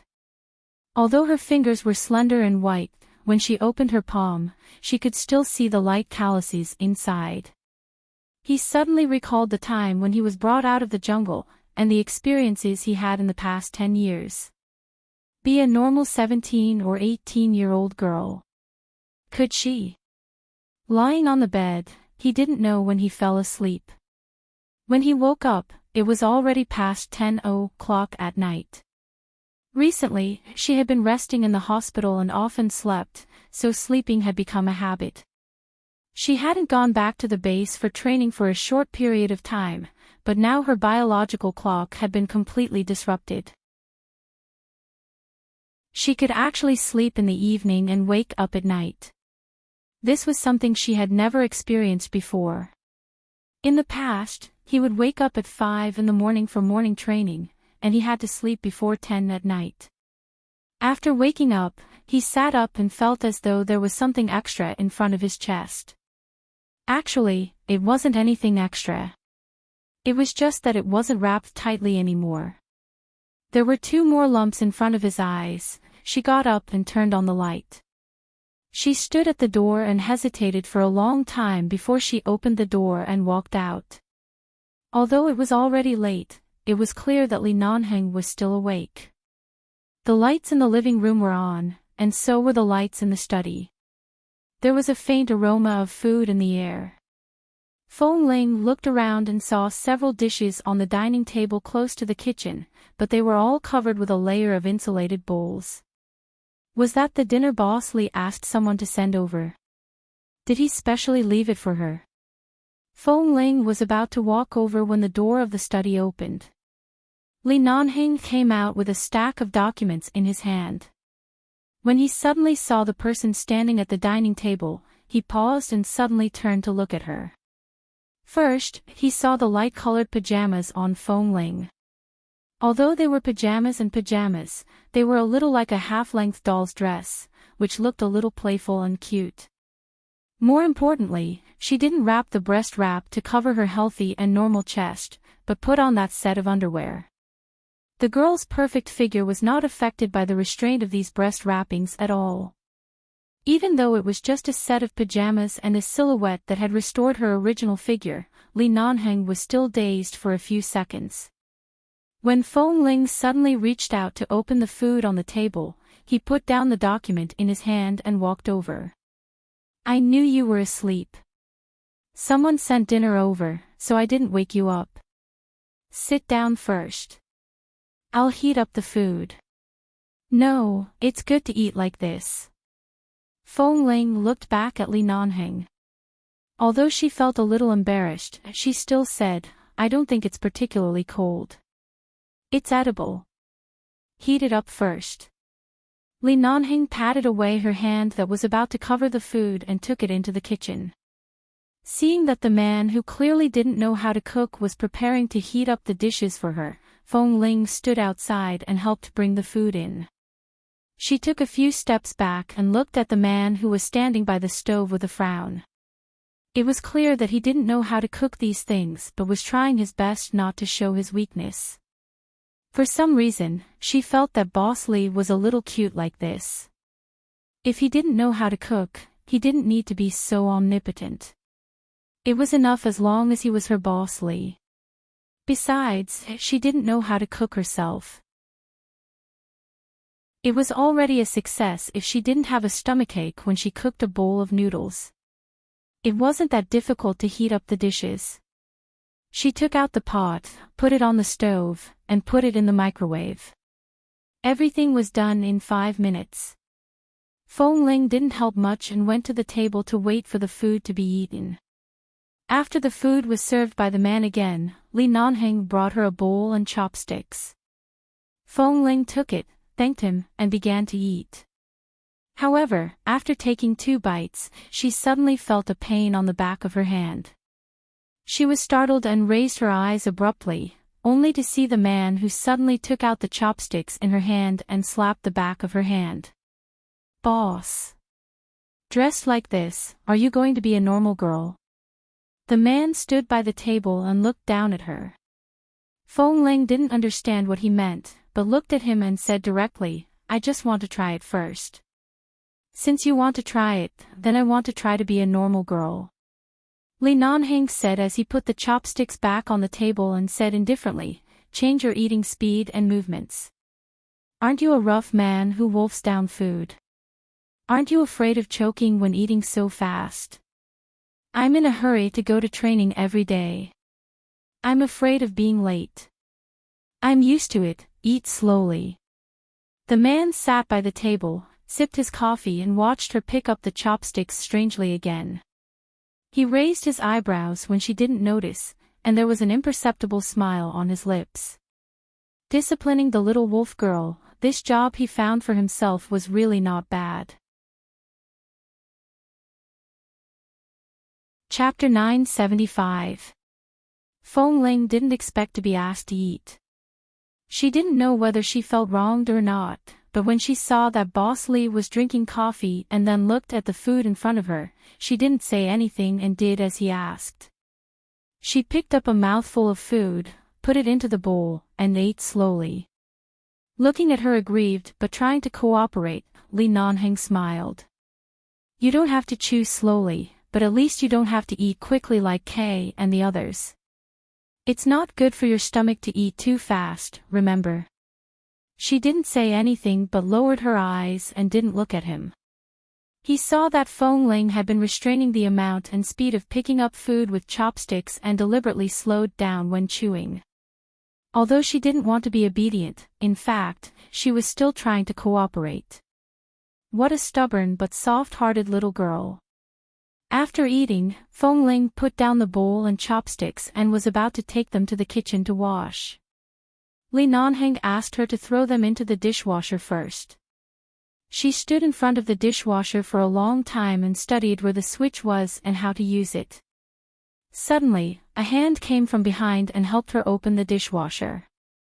As soon as she put the bowl in and closed the door, she heard a beep and the machine began to wash automatically. Feng Ling was about to turn away when she realized that the man didn't step back after helping her open the dishwasher. Instead, the moment she turned around, he held her in his arms.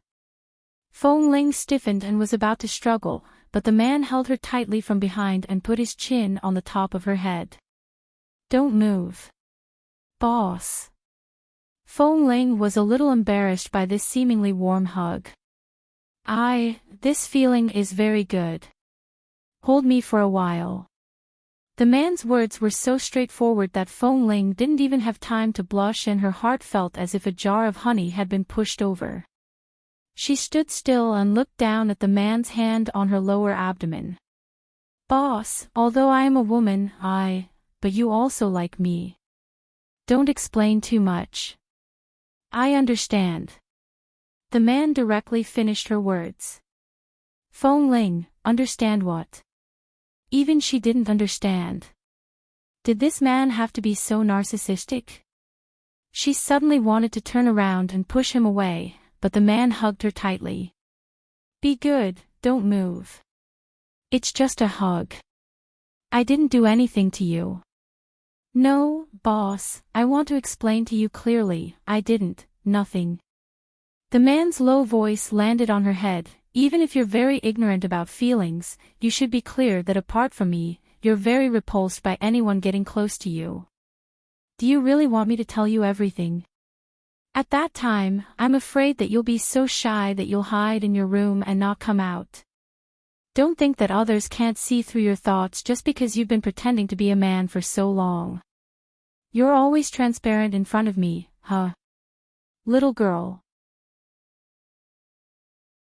The man's last few words made Feng Ling's expression instantly uncomfortable, but it seemed that what he said was very reasonable. Did she like him that much? If you want to go back to 11 base, go back. If you don't want to go back, just stay here with me. You'll never leave me. Don't think about leaving me. Whether in the base or outside, you're mine. Li Nanheng said and directly lowered his head to kiss the girl's face. Feng Ling was about to dodge, but the man only kissed her on the cheek. She slightly turned her head away, and the man simply hugged her tighter and bent down to kiss her several times on the face. Are you still going to dodge? Why couldn't she dodge? Who would ever confess in such a shameful manner? He was really a straight man.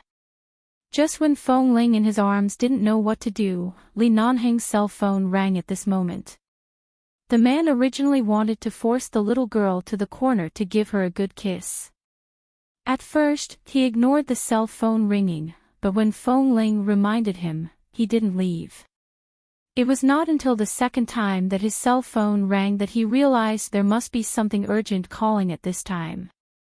The man finally let go of the girl in his arms and returned to the study to answer the phone. Feng Ling hurriedly left the kitchen and rushed all the way back to the bedroom to close the door. Li Nanheng was answering the phone when he heard the sound of the door closing outside. He turned his head in that direction and saw Feng Ling's back as she trotted all the way back to the room, and the corners of his mouth rose slightly. Feng Ling didn't know how long she would live in Boss Li's place, but he really didn't intend to let her live elsewhere. Several times, he returned to the base to deal with things, and she also wanted to go back with him, but he sent her back to the apartment. After repeating this several times, she knew that she really couldn't go back for the time being, so she simply gave up. After more than 10 days, Feng Ling felt that living in the apartment was about to become moldy. Although there were a lot of fitness equipment at home, when she was alone at home, she didn't even have anyone to talk to. She didn't want to watch TV or play computer games to kill time, so she simply went to the hairdresser near the apartment to have her hair trimmed. It was not the kind that was very short, but slightly trimmed. When she cut her hair, the hairdresser asked enthusiastically while helping her cut her hair, "Beauty, do you like short hair very much? Your face is very beautiful, and your short hair is also very delicate and beautiful, but I feel that if you slowly change to long hair, you will be particularly stunning. Do you want to get a haircut? It's not expensive at all." "No need." Feng Ling ignored him, sitting there and looking down at the magazine she took casually. The hairdresser said with a regretful expression, "Why do the more beautiful girls like to wear short hair nowadays?" "Beautiful?" Feng Ling raised her head to look at herself in the mirror. She was wearing the women's sportswear. In fact, it was also sportswear, but from the color and style, it could be seen that it was very different from the men's sportswear. In addition, she didn't deliberately speak in a rough voice, so the hairdresser could tell at a glance that she was a woman. So was her cross-dressing journey about to come to an end? After the haircut, Feng Ling raised her hand to rub her hair, which was not much shorter, and was about to go back when suddenly her cell phone rang. Seeing that it was a call from Qiao Fei, she directly picked it up. "Where are you?" Qiao Fei's voice was a bit hoarse. Feng Ling was puzzled by his voice and his tone that seemed to be in a bad mood, so she directly answered, "In Boss Li's apartment." "You didn't go back to the base?" "No, I haven't gone back." "Don't you know?" Qiao Fei immediately sighed with a smile. "I left the base on the 3rd day after you went to Cambodia. Didn't I tell you last time that my time in the base was up and it was time to go home?" "Yes, I remember. Since you didn't go back to the base, why don't we meet?" Chapter 976. Qiao Fei didn't seem to be in a good mood. Li Nanhing's face flashed across Feng Ling's mind, and she felt that she shouldn't see Qiao Fei. "It's not convenient for me.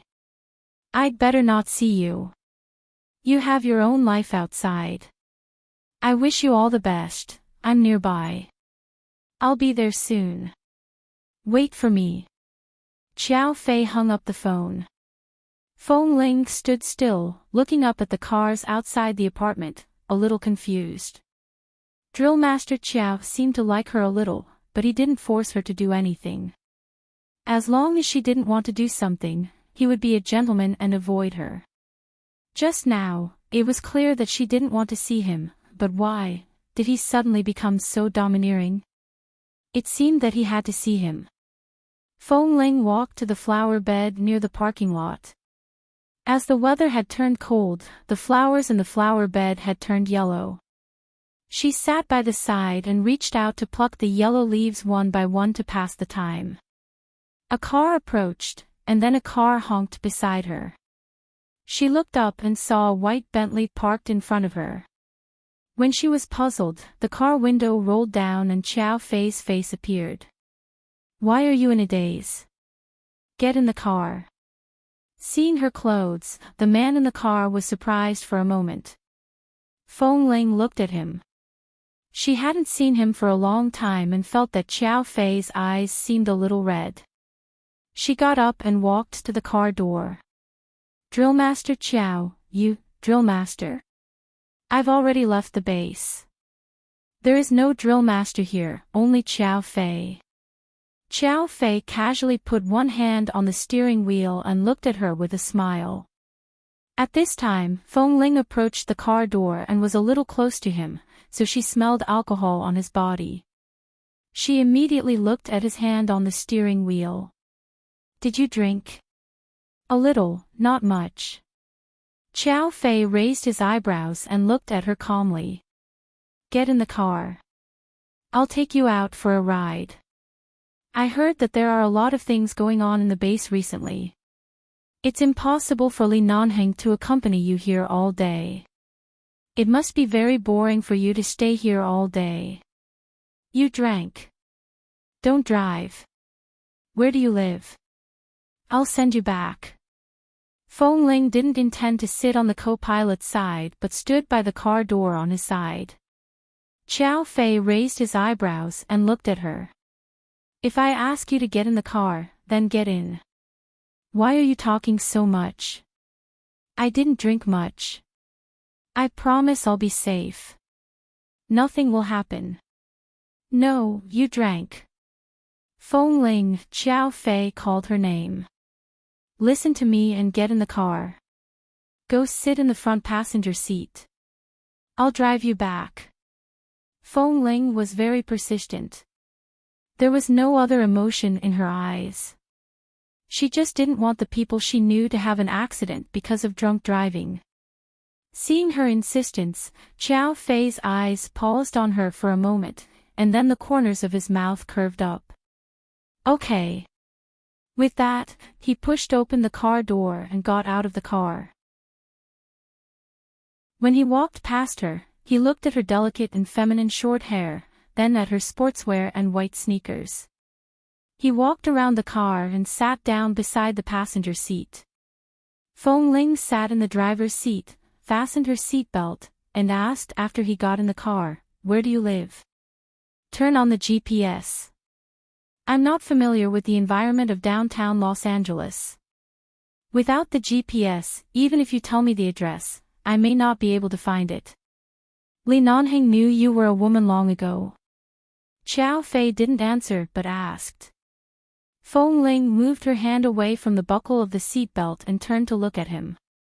"What do you mean long ago?" "I'm not sure, but now that you're dressed like this and live here, he obviously knows." Xiao Fei didn't ask much but said, "When you were in the base, you were young, so it was understandable that others couldn't tell whether you were a man or a woman, but as you gradually grew up, many things couldn't be hidden, so it's not surprising that you were seen through.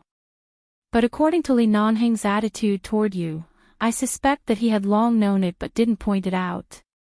Feng Ling thought about it and didn't ask much, nor did she mention anything about Li Nanheng. Regardless of whether she knew about it earlier or later, she was dressed like this, which meant that she already knew about it. As for whether she knew about it earlier or later, she didn't have any particular thoughts. Anyway, it wasn't the first time that man had done all kinds of beastly things to her. Regardless of whether she was a man or a woman, just the act of him forcing her to help him with her hands was already very beastly. Why would there be a need to differentiate between a man and a woman? "Where do you live?"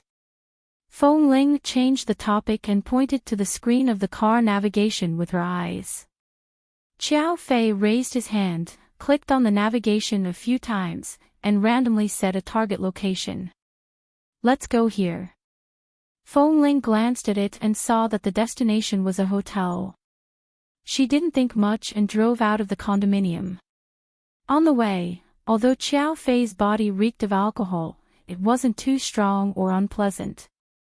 He sat quietly in the front passenger seat and casually leaned against the seat. He didn't look ahead but at Feng Ling, who was driving. Feng Ling would be very serious in everything she did, including driving. At first, she didn't pay much attention to his gaze, but after being stared at for a long time, she still felt a little uncomfortable. "Drill Master Xiao. Xiao Fei. Or you can call me Brother Xiao like Kay and the others," seeing that she was not used to it, he said again. "Okay, Brother Xiao." Feng Ling looked ahead and said while driving, I heard other drill masters in the base say that people who leave the base, if they don't go to the military or the police but go back to work in a profession unrelated to the military, it's better not to see each other in the future. On the one hand, it's to avoid suspicion and disputes in the future. After all, you know that many secrets in the base can't be leaked, and you can't casually contact other people. With your current identity, it's not suitable for you to have too much contact with 11 base. Although both of us are tight-lipped, there are rules after all, so you'd better not see me in the future. Xiao Fei looked at her serious expression as she spoke, and the corner of his mouth hooked up. Your straightforward temper is really hurtful. I just want to see you. It's very simple, and I don't have any other thoughts. It's not just a simple meeting. Then what do I have to do? Do I have to be not simple? Feng Ling didn't quite understand what he meant by not being simple. She just continued to drive and didn't ask more about things she didn't understand. If I'm really not simple, even Li Nanheng may not be able to guard against me, Xiao Fei suddenly said meaningfully. Chapter 977. While waiting for the red light, Feng Ling turned to look at him. What's not simple? Xiao Fei smiled. I had a party last night and didn't sleep all night. Send me to that hotel first. I'll tell you when I get there. Feng Ling was a little wary. I won't send you back to your room. I'll only send you downstairs. It's downstairs, on the first floor. Was there a room on the first floor of the hotel? And Feng Ling noticed the name of this hotel. It seemed to be a very famous and luxurious 7-star hotel in Los Angeles. The first, second, and third floors of this kind of hotel were mostly banquet rooms or official banquets. How could there be a room? When they were about to arrive at the hotel, Xiao Fei turned to look at other places outside the car window and said hoarsely with exhaustion and hangover, My parents arranged a blind date for me, but I don't like it. There will be a dinner party in the hotel tonight. I may need to borrow you for a night. Feng Ling was still driving intently. What do you mean? Lend me. I know Boss Li likes you, and you obviously have feelings for Boss Li. Xiao Fei paused for a moment. A melon that is forcefully picked won't be sweet. I won't force you, but you might really have to suffer tonight. The dowry is my girlfriend. You just have to get through this in front of my family. Feng Ling almost slammed on the brakes. She calmed down, turned to look at him as if he were crazy, and then continued to drive. Impossible. Tonight is a charity dinner held by several major Chinese families in Los Angeles. In fact, it's just a way for these big families to get together. It's not so complicated. You don't have to change your clothes. You just need to go. I won't go. I'll leave after I send you to the hotel. They're almost here. You still want to leave? Brother Qiao, you know my temper. No one can force me to do things I don't want to do. Then what if I force you to owe me a favor now? What favor? I've helped you hide the secret for so long, but I haven't done anything to you because I know this secret. I clearly like you, but I don't want to force you. I don't force you, and I don't interfere. I just let you and Boss Li show off their affection in front of me. Even if you say that I'm morally blackmailing you, you have to help me tonight. Even if you don't help me, I have to tie you up. Feng Ling pursed her lips. I don't really understand why you're using such a method to get away with it. If you don't want to go on a blind date, you can just say it. Right now, it's just a temporary decision. Let's use this dinner party as an opportunity to meet each other. It's not the time to explain. The most tactful way to refuse a blind date is for me to bring my girlfriend with me. You don't have to do anything. As long as you're a woman and stand by my side, that's enough. Then can't you just find a random female friend? They can't. Why? Because I don't like it. Standing beside me, I don't feel like I'm in love at all. It's so unnatural. No matter how slow Fong Ling was when it came to relationships, after saying so much, she finally understood what he meant. So he specially called to ask where she was, drove to pick her up, and didn't sleep for the whole night. He sat by the side and looked at her, playing the drunk card and the bitter card. Was it all just to let her pretend to be his girlfriend tonight? She hadn't even learned how to be a normal girl. How could she pretend to be someone else's girlfriend? Fong Ling didn't say more. After sending him to the hotel, she unbuckled her seatbelt and got out of the car. Fong Ling, seeing that she was about to leave without saying anything, Xiao Fei got out of the car and quickly walked over to block her way. Can't you do me a favor? I can't help you with this kind of favor. Fong Ling raised her eyes to look at the man who was much taller than her.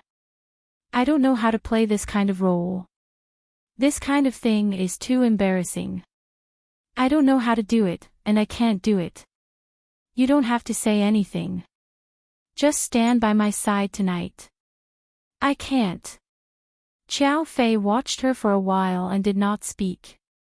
He took a step to the side and gave way to her. Fong Ling looked at him. Brother Xiao, it's not that I don't want to help you, but I really can't do it. It's okay. I'll send a driver to send you back. Xiao Fei said and picked up the phone. Just now, Fong Ling had been avoiding him. Now that he was standing in front of her, she realized that he really didn't sleep all night. He was in a bad mood and the smell of alcohol on him was even more obvious. If it weren't because he was really annoyed, with Xiao Fei's self-discipline in the base, he definitely wouldn't have a hangover after staying up all night. Was he really distressed? I can take a taxi back myself. I know the address of the apartment. Hearing her tone as if she was very familiar with Li Nanheng's apartment, Xiao Fei paused and didn't say anything. His long fingers had already dialed a number on his cell phone. It seemed that he really wanted to call a driver over. Seeing that he didn't say anything, Fong Ling pursed her lips and walked up to him. Brother Xiao, I really don't know how to pretend to be your girlfriend. If you really need my help, I'm afraid that I'll mess up and make you embarrassed. Hearing the wavering in her words, Xiao Fei turned to look at her. Are you willing to help me? Fong Ling. Just take it as returning the favor. Xiao Fei smiled. There are still a few hours before the banquet tonight. If you're willing, it's not bad to change into a gown, but with your character, you definitely won't change. So be it. Anyway, you're a beautiful and clean girl without makeup. My parents will definitely see that I really like you when they see you. A melon that is forcefully picked won't be sweet. Once the effect is achieved, they won't find another blind date for me. Hearing this, Fong Ling recalled that Li Nanheng had said he liked her. It seemed that all the men around her were so straightforward. Perhaps it was because they all came from 11 base that they didn't hide anything when they were together. If he liked her, then he liked her. There was nothing to hide. They were very calm. But it was this calmness that made Fong Ling realize that she accepted Li Nanheng's love and even felt her heart tremble. But for Xiao Fei's love, she was only limited to gratitude and wanted to retreat. Was this the so-called difference in Li Nanheng's words? Thinking of Li Nanheng, Fong Ling turned to look at the hotel behind her. Boss Li said that he wouldn't come back today. Did he return to the Li family or the base, or something else? It shouldn't be possible to meet him in such a place. So even if she helped Xiao Fei, it shouldn't be a big deal as long as Boss Li didn't find out. Otherwise, she might be in trouble. Chapter 978. Xiao Fei didn't force Fong Ling to change her clothes. Although it would take several hours for the dinner party to start, he knew Fong Ling's character, so he didn't tell her which room to rest in. He only booked the VIP lounge next to the banquet hall on the first floor for her to rest in. Feng Ling sat on the sofa and looked at her cell phone. Xiao Fei sometimes answered calls from his family and sometimes answered calls from his new work. The two didn't communicate much. Or, Xiao Fei wanted to say something to her, but Feng Ling kept looking down at her cell phone and didn't talk much. For her, helping him was just helping him and she didn't want to talk about other things. Although Feng Ling looked like a soft persimmon that was easy to bully, in fact, her bones were the hardest to bully. No one could easily touch her bones. It was up to her whether she wanted to do it or not. As for the rest, there was no need to say anything that was too cumbersome. There was no need to explain or say any polite words. An hour before the dinner party began, Feng Ling sat here and was a little sleepy. She closed her eyes and rested for a while. Hearing footsteps approaching, she opened her eyes and saw Xiao Fei coming over with a cup of coffee. "Have a cup of coffee." Xiao Fei put the coffee cup on the table next to her. Seeing that she didn't continue to look at her cell phone, he sat on the chair closest to her. "After I left the base, I rarely contacted the people in the base. I just received a call from the base and asked about you. You were seriously injured in Cambodia. I was wondering why you seem to be in a different state from before. Has the snake venom been removed? How are your shoulders and arms now? Are there any sequelae?" "I'm fine. I'm much better than when I first came back. At first, one arm was a little numb, but recently the numbness has decreased a lot. If I do some rehabilitation training, it should be fine," Feng Ling said and looked at him. As Feng Ling spoke, she looked at him. "Your family is also doing business, right? Does that mean that you will no longer have any contact with military matters in the future?" "Almost. I was sent to the base because I was too weak when I was a child, and my parents wanted me to have a place to exercise," Xiao Fei said with a smile. Xiao Fei said with a smile, "I didn't expect that in the end. I didn't want to leave. If it weren't for my parents' poor health, I might have continued to compete with Li Nanheng in the base for a year or two." He didn't mention when Li Nanheng knew her secret. It seemed to be a tacit understanding between men. They didn't need to talk too much, but they definitely understood each other very well. But fair play. Feng Ling shifted her gaze away from his face and continued to look at her phone. Xiao Fei knew that her attitude was a very straightforward rejection. He was already used to it, so he just sat beside her and smiled. "Later at the banquet, just stand beside me. When I introduce you to people, just smile and nod. It's okay if you don't speak." "Yes. Many famous Chinese families in Los Angeles will come today. Have you seen the Feng family? It's a coincidence. I said that there aren't many Chinese surnamed Feng in Los Angeles, but it's a coincidence that your surname is Feng," Xiao Fei said as he looked at Feng Ling's face. "The Feng family will also come today. Since we share the same surname, maybe we will be relatives within 100 years. You can meet your relatives." Feng Ling only took it as a joke. "Since we share the same surname, we are relatives. If the little jade pendant on my body was engraved with the character Xiao, then am I your biological sister now?" Xiao Fei raised his eyebrows. "What jade pendant?" "It's nothing. It's just a jade pendant that I've been wearing since I could remember. There's a character on it, so I just took that character as my surname." Feng Ling smiled lightly.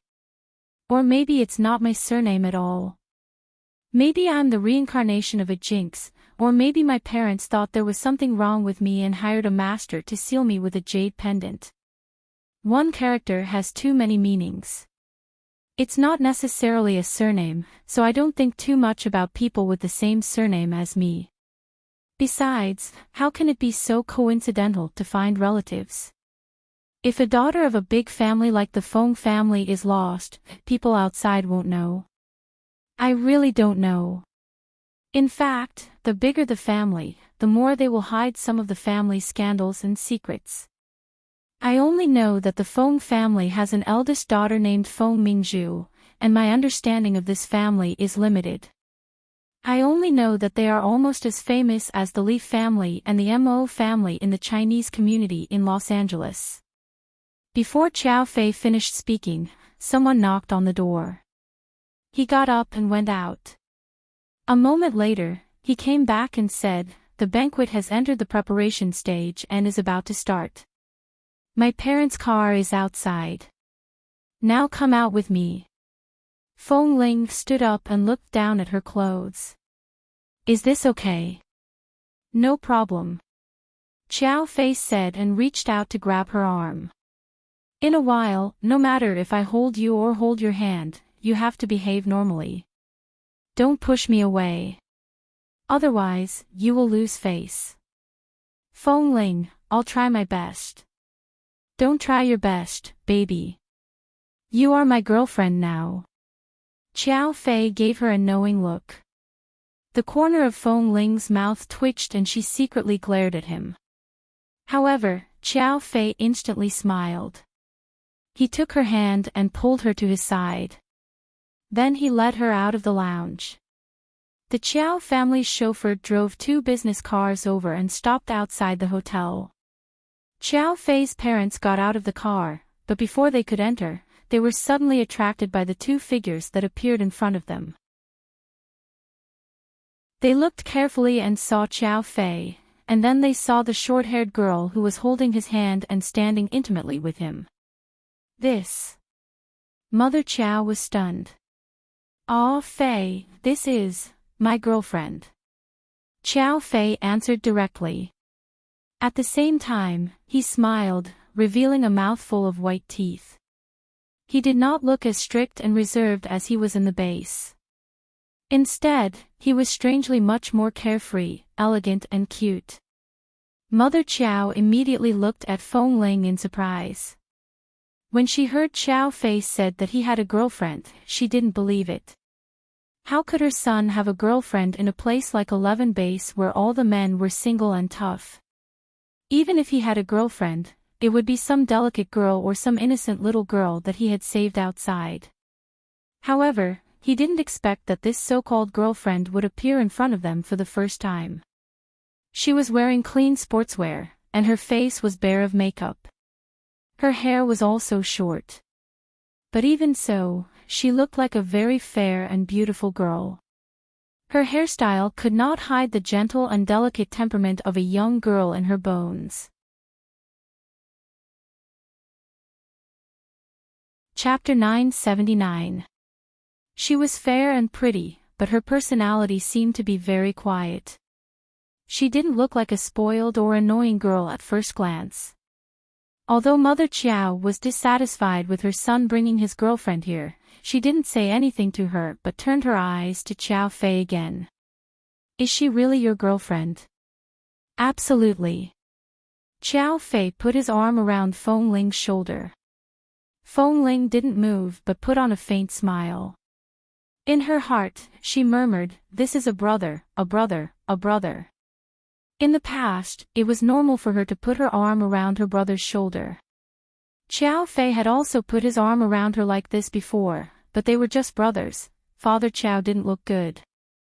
"You're going against us. Didn't I tell you a few days ago to come and meet her? If you really don't like her, you can talk about it. But now you directly brought your girlfriend back. Are you asking us to slap her in the face?" "I'm just expressing my position. As for what you should do and say today, it's your business. But my girlfriend is here. For the sake of everyone's dignity, you'd better not talk about irrelevant topics, such as marriage, blind dates, or getting to know each other." Qin Haodong said with a frown. "It's better not to talk about that." Qiao Fei's tone sounded like a reminder, but Feng Ling could more or less hear his unhappiness with his parents' decision. If he was really in a good mood, he wouldn't have stayed up all night drinking outside last night. Seeing his attitude, Feng Ling was sure that he really just wanted her to do him a favor, so the little resistance in her heart disappeared a little. She tried to cooperate with him both in action and expression. You.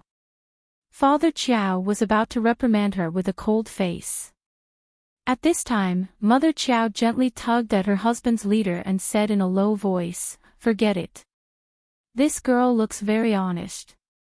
She doesn't look like someone who will make trouble at the dinner party. Don't talk too much. If Ah Fei really likes her, you can't force him. Let's go in first. Everyone is here. Don't let them wait too long." Father Chiao restrained his temper, glared at them again, and entered the door with Mother Chiao. When they entered, Feng Ling commented in a low voice, "Your parents don't look like people who are difficult to deal with. Why are you so distressed? My mom likes girls who are honest and well-behaved. She doesn't think much of those young ladies from prestigious families. She just wants to introduce me to a girl who matches her family background. I'm not interested, and I don't have the time, so you can be my shield for the time being. Okay, you're the type that she likes. At least tonight, she won't target you. You can stay here with peace of mind." Feng Ling nodded. Just as he was about to follow them in, a long Rolls-Royce approached from afar and stopped in front of the hotel. Feng Ling was about to walk inside when she seemed to see a familiar figure from the corner of her eye. She looked back and saw Mrs. Feng, Qin Qiu, getting out of the car. She had only met Mrs. Feng a few times, but for some reason, she instinctively felt that Mrs. Feng must be a very gentle person, but every time they chatted, she didn't understand what they said. Didn't they say that there was only one daughter in the Feng family? Feng Ling had never thought much about those topics. However, when she saw Mrs. Feng, she instinctively paused and looked back at the person who continued to get out of the car. Qin Qiu's mother was also in the car, and she was the last to get out. Behind her, there was another sports car. Feng Mingzhu got out of the driver's seat of the sports car, casually threw the electronic car key to the hotel security guard who approached her eagerly, carried her bag, and walked all the way inside without looking at the person who got out of the other car. Even though Qin Qiu was helping the old lady get out of the car and might need a hand, Feng Mingzhu had no intention of turning back to help. She even wanted to get rid of them and go in alone. Fortunately, there was a security guard who came up to help. The old lady's legs were not as agile as when they met last time.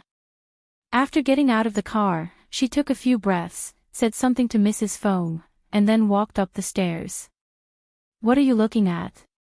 Xiao Fei looked back and saw Feng Ling standing there with no intention of leaving, so he looked in the direction she was looking at. When he saw Madame Feng, Xiao Fei was puzzled and then looked at the others around him. The head of the Feng family, Grandfather Feng and Grandmother Feng, rarely show their faces in front of others. They rarely attend these banquets. Usually, Mr. Feng, Madame Feng, and Feng Mingzhu will appear at these banquets. Occasionally, Madame Feng's mother will come to take a look and come out to relax. If I remember correctly, these two are Madame Feng and her mother. Feng Ling didn't speak. Of course she knew them. After all, she had helped catch the gangsters and sat at the same table to eat. She still couldn't forget the way this old lady looked at her. "Let's go." Feng Ling withdrew her gaze. Qin Qiu helped the old lady up the stairs and said as she walked, "Mom, the weather in Los Angeles is getting colder and colder recently. If your legs are really uncomfortable, if you don't want to come out for a walk, you can rest at home. In the future, let Mingzhu come out to participate in these activities alone. She is not a child now. We don't need to accompany her all the time in this kind of party." Madame Dowager said as she walked, "It's not comfortable to be cooped up at home. I'm getting old, so I'll go out and walk more when I can. If one day I can't walk anymore, I'll be dead." That way, I won't have to be taken care of in bed. When they walked into the banquet hall, Feng Ling and Xiao Fei happened to pass by another person. The moment they passed by, Qin Qiu lowered her head to help the old lady tidy up her clothes, so she didn't see them. At this time, Feng Mingzhu was already in front, drinking a glass of champagne with several familiar ladies. When she looked back, she found that Qin Qiu and her grandmother hadn't come in yet. She immediately looked back impatiently. When she saw the two of them come in slowly, she immediately put down the empty wine glass in her hand and said, "Mom, let Grandma rest at home next time. This kind of occasion is not suitable for her." Madame Dowager knew that Feng Zhuzhu disliked her because her legs were not nimble, so she didn't say much. She had spoiled her granddaughter since she was a child, so she had long been used to it. She patted Qin Qiu's hand and told her not to get angry at the child here. Chapter 980. But Feng Mingzhu didn't think so. She had been holding a grudge all this time. In particular, everyone in the Feng family agreed to let Li Nanheng marry a cenotaph. Even her grandmother, who had always doted on her, didn't continue to oppose this matter. She felt that she had lost face and was completely isolated and helpless at home. She had nowhere to vent her anger, but there was no other way. However, from her attitude, it was obvious that she was angry. The nature of this banquet was very simple. It was just a gathering of the famous families in Los Angeles. Occasionally, some businessmen would stand together in groups to talk about some business and contracts worth hundreds of millions of dollars. Most of the time, the socialites would stand together to gossip about which young lady had been dumped by whom, and which young lady had been cheated on by whom. Feng Ling followed Xiao Fei in the crowd. From time to time, when they met some acquaintances of the Qiao family, Feng Ling nodded and greeted them cooperatively, and then followed Xiao Fei all the way. However, because of Feng Ling, Father Qiao and Mother Qiao didn't specially arrange for any socialites to meet Xiao Fei. Xiao Fei looked as if he hadn't slept well last night. Now, holding Feng Ling's hand and walking in the crowd, he looked energetic. On the other side, Qin Qiu helped the old lady to sit down on a leather sofa next to the banquet hall. There were also several old ladies of other big families sitting next to her, who were about 70 or 80 years old. They were all a group of old ladies who couldn't walk very well but were unwilling to be left behind by these young people. Although they were all old, they were still wearing famous brands. Occasionally, two of them could stand up and walk a few steps with crutches in their hands. These old ladies sat together and had endless topics to talk about, such as what kind of wood the crutches were made of, what coats were custom-made by their children, and the changes in their family's business in the past few decades. Women were women. Even if they were old, they still had all kinds of psychology of comparison. As they chatted, more and more topics came up.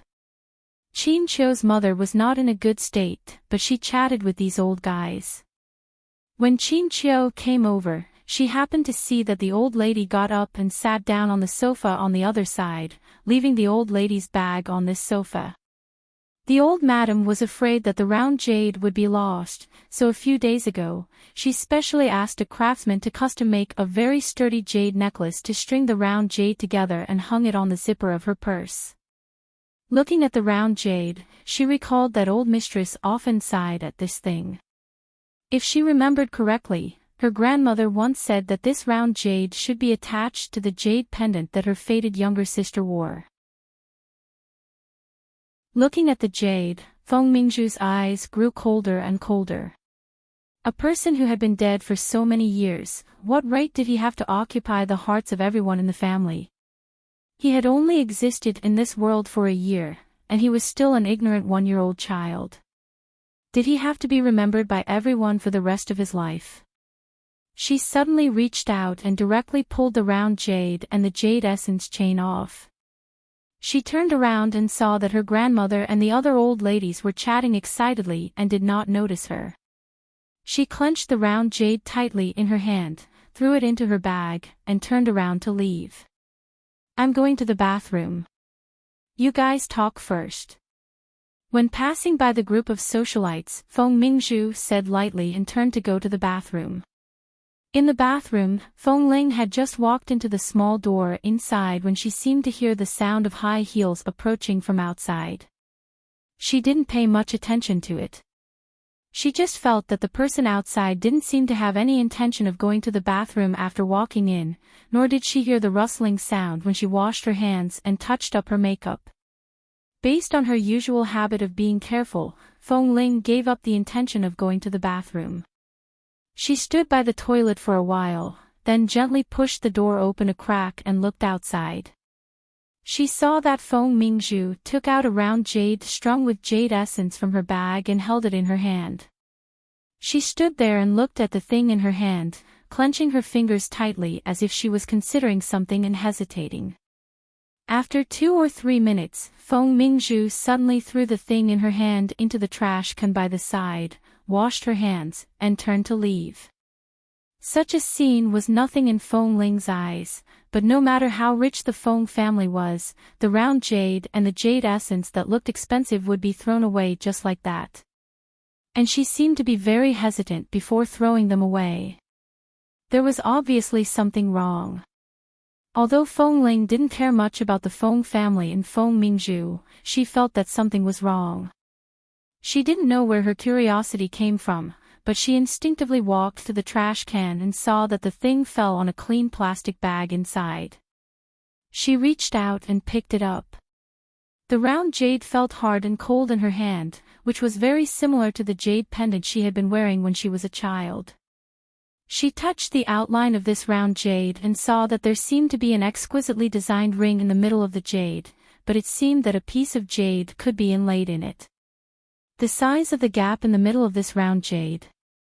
Feng Ling paused and suddenly raised her hand to touch her neck, only to remember that she hadn't worn that piece of jade for a long time. It had been placed in the suitcase under the bed at 11 base. But although she didn't wear it on her body, she felt that her jade pendant seemed to fit in it.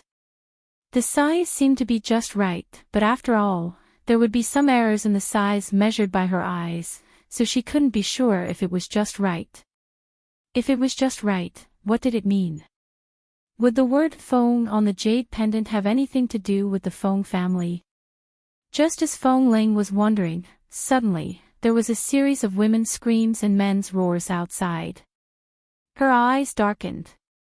Years of training made her realize that something must have happened from those people's screams. She held the jade ring in her hand and suddenly walked out quickly. The bathroom was on the 2nd floor of the banquet hall. As she walked out, she heard someone shouting, "Run, run.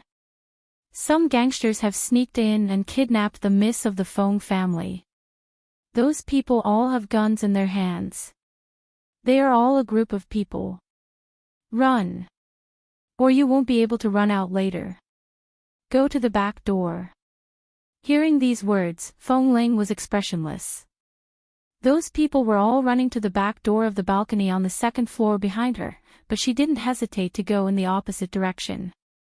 When she reached a dimly lit railing on the 2nd floor, she lowered her head and saw the chaotic scene below. She saw that Feng Mingzhu, who had just returned from the bathroom, was held in the middle by 2 men in black suits with guns raised to her head. Feng Mingzhu was so scared that her face turned pale and she looked around with trembling eyes, begging someone to save her.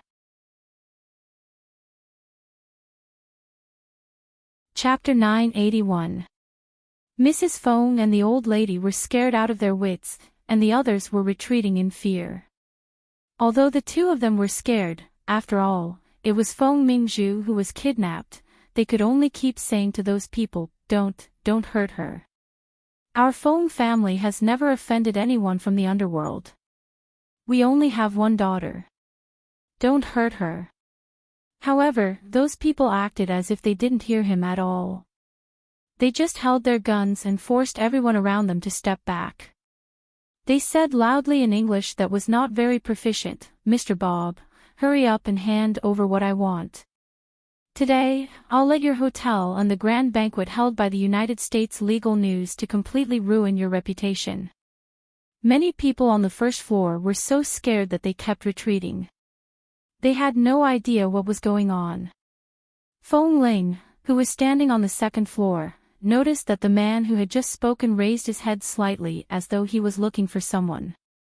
From their tone, it seemed that these gangsters had a grudge with the owner of the hotel, or there was some other reason. In short, the guests present today were just cannon fodder. If something really happened, it would at most be similar to the revenge of terrorists. If someone really died and something happened, even if the police arrived, they might not be able to easily suppress it. Some of the more courageous men were quietly protecting their family members as they moved back. However, what they didn't expect was that the group of gangsters wasn't just a few people. When those people moved back, 17 or 18 people wearing almost the same clothes suddenly rushed out from the corner. They seemed to be wearing the same security uniform. So all the security guards on the first floor of this hotel were planted by gangsters.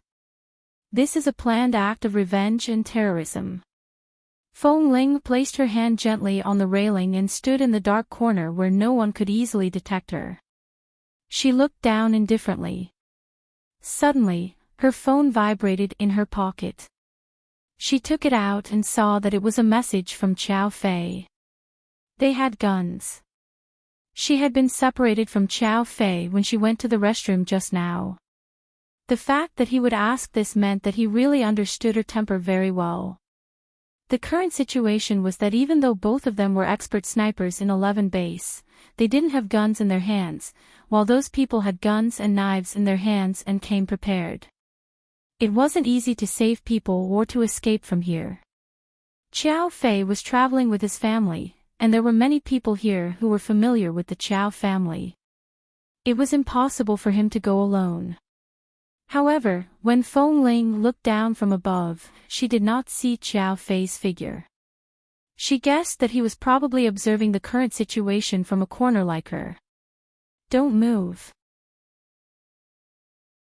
Just when a young man who seemed to be slightly behind couldn't stand it anymore and was about to step forward to rescue Feng Mingzhu, someone suddenly jumped out from behind and aimed a gun at the back of his head. At the same time, he pulled the trigger.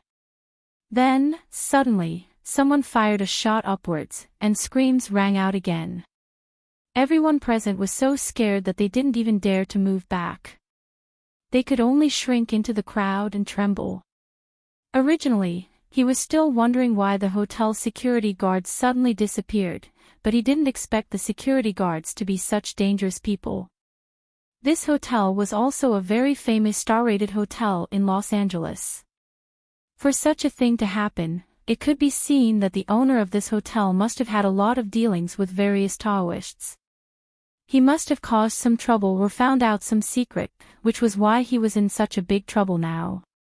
Seeing that Feng Mingzhu was being held hostage, Mrs. Feng, Qin Qiu, had been trying to go there, but was still forcibly pulled back by the people behind her. The old lady also wanted to go there, but the people behind her pressed her shoulders so that she couldn't move at all. She could only look at Feng Mingzhu anxiously. "Mingzhu, don't be afraid. Grandma is here. Grandma is here."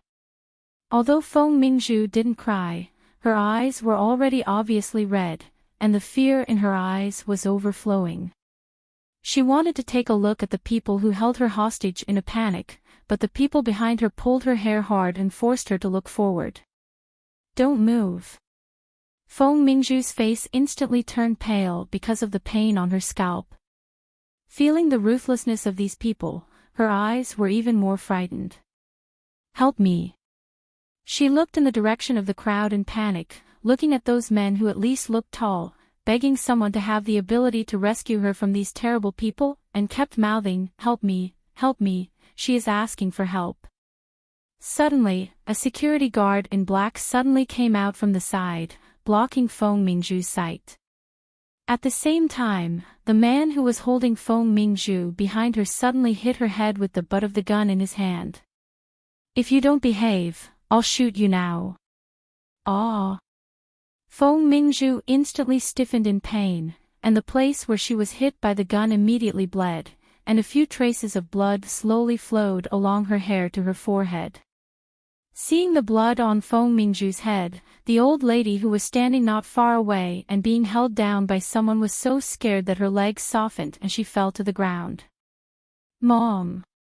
Qin Qiu immediately turned to look at the old lady worriedly and reached out to help her up, but she was still forcibly pulled back by someone, and she staggered and almost fell down. Seeing this scene, Feng Ling put her hand into her pocket. She touched the round jade bracelet she had just picked up in the bathroom.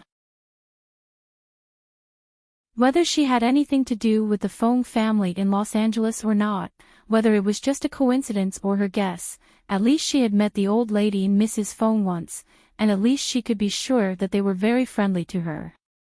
Even if Feng Mingzhu was spoiled, the Feng family shouldn't die here because of a dispute between a hotel owner and the underworld.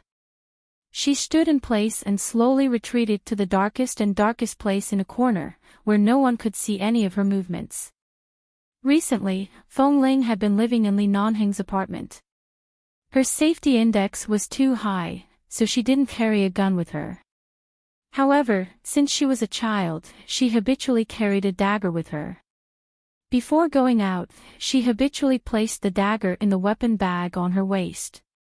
It was a very small bag, about the size of 2 keys, and inside it was a very sharp folding knife.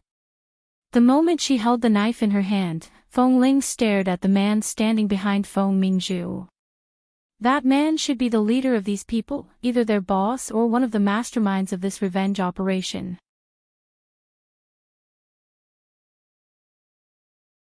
Chapter 982. Feng Ling took another step back. While the group of people were focused on Feng Mingzhu, who was crying out in pain, Feng Ling, who was originally standing in the dark, suddenly pressed against the railing and leaped up. She directly jumped down from the 2nd floor. This kind of height of less than 3 meters was not a problem for people who had been trained for a long time in 11 base. The moment she landed, Feng Ling raised her long leg and kicked the person closest to her. Then, he tilted the knife in his hand forward and pressed it against the throat of a gunman before he could react. The gunman's voice was instantly suppressed back into his throat. He looked at the person who suddenly appeared out of nowhere in disbelief, but the cold blade on his throat made him afraid to move again.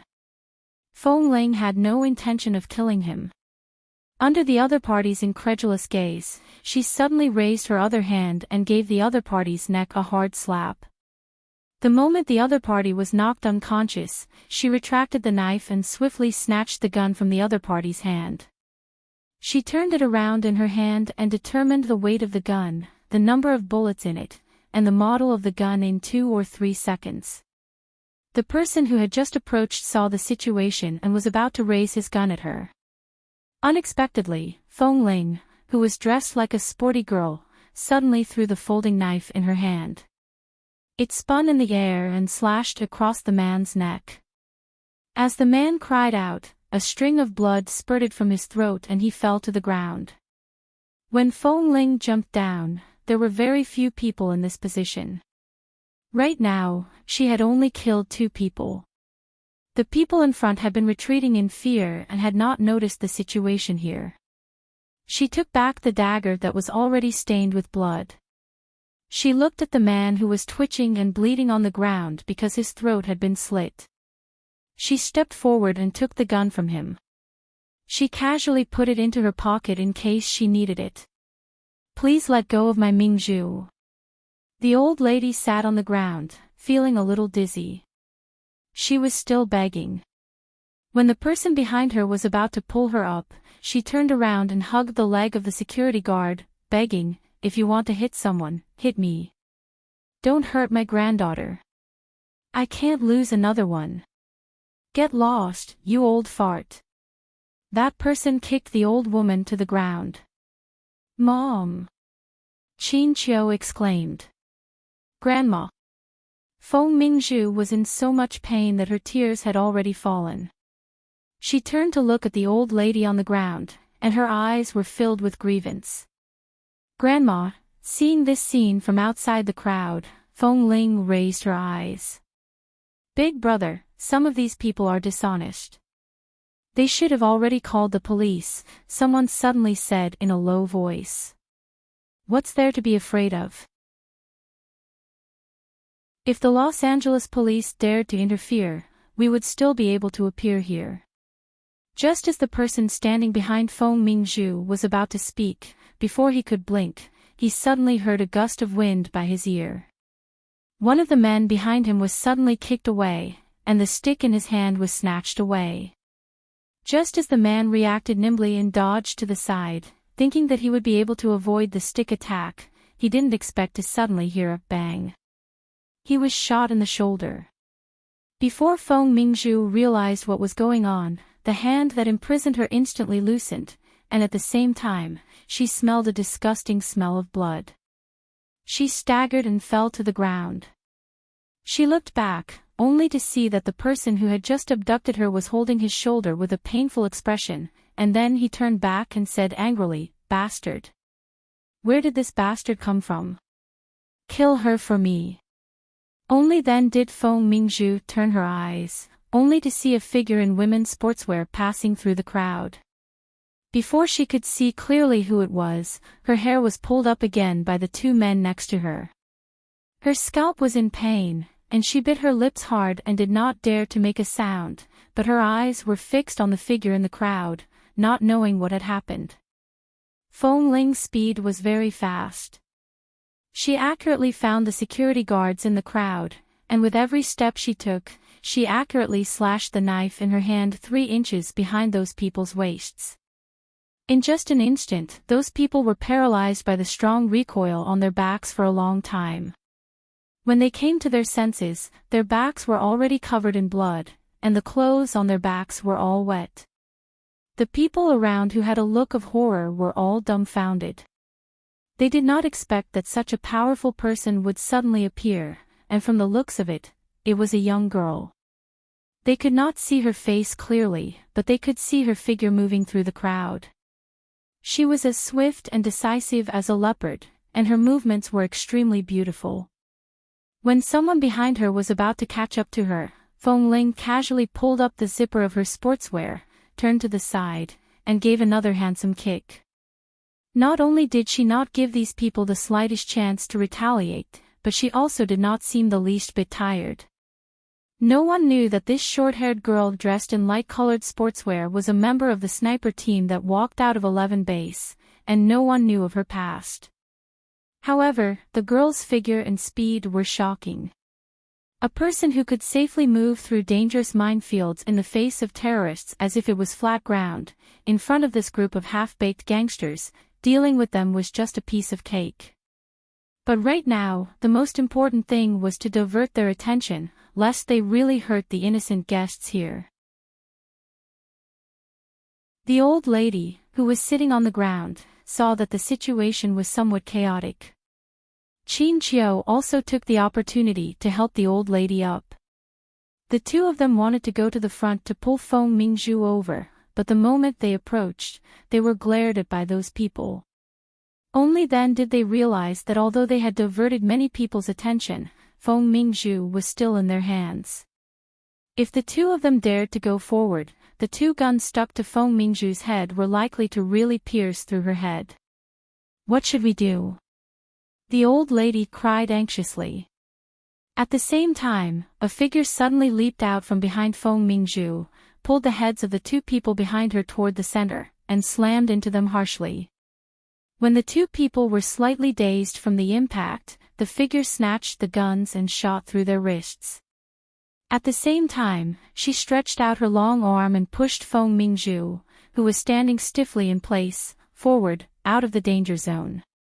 Feng Mingzhu staggered forward and fell in front of the old lady. The old lady was filled with disbelief and excitement, and rushed to hug Feng Mingzhu, who was crying in hindsight, "Mingzhu, are you all right? Your head is bleeding. It hurts so much." Feng Mingzhu cried in the old lady's arms. Grandma.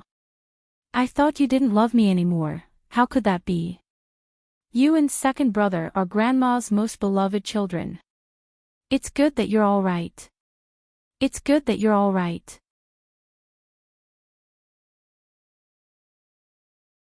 Chapter 983. On one side was a peaceful life for the grandmother and grandchildren, while on the other side was an abyss of suffering. All of a sudden, she noticed Xiao Fei, who had just rescued Feng Mingzhu, and was about to toss the gun in her pocket to him when she saw that he had already snatched the gun. She did not move, nor did she have any intention of handing it over to him. The two of them shuttled through the crowd with tacit understanding. There were already a few people on the scene who were about to die from having their necks slit. Those people fled in all directions from time to time because of the chaos. Those who were quick had already run out to call the police. Even if the police couldn't deal with these gangsters in this situation, most of the people present today were famous people in Los Angeles. They had to deal with them even if they didn't want to. Otherwise, if these people went to find trouble with the police later, it would be even more troublesome. Even if it was just a formality, the police had to be there. They couldn't afford to have too many casualties on such an occasion.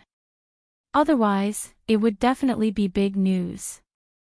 This wouldn't benefit either party, especially since her and Xiao Fei's identities in 11 Base would be discovered. 11 Base had just experienced a crisis because of her. She couldn't rashly allow 11 Base to stand in the eye of the storm again.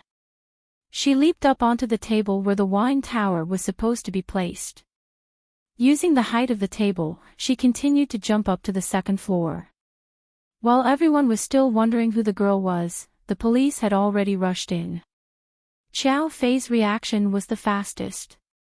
When the group of people's attention was focused on the railing on the second floor, he reached out and grabbed the leader of the group. With a kick, he pushed him to the ground. This was the scene that the police saw when they rushed in. It was already a mess down there. Father Qiao and Mother Qiao looked in the direction of the second floor with slight confusion. They weren't surprised that their son was born in 11 Base and that Xiao Fei was skilled. However, although the girl didn't show her face, her speed was so fast that no one could see her clearly. But if they remembered correctly, the tracksuit. Xiao Fei's girlfriend. What kind of situation is this? How can there be such a powerful girl? At the corner of the second floor, Feng Ling quickly hid in an empty room. After withdrawing her hands, she lowered her head to see that her sleeves were dirty and stained with blood. But she was wearing thin clothes inside, so she couldn't take off her coat. Looking at the dirty blood on her sleeves, she was not very satisfied with her current speed.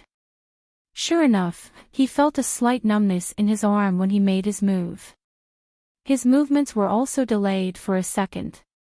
Otherwise, he could have been faster and wouldn't have been splashed with blood.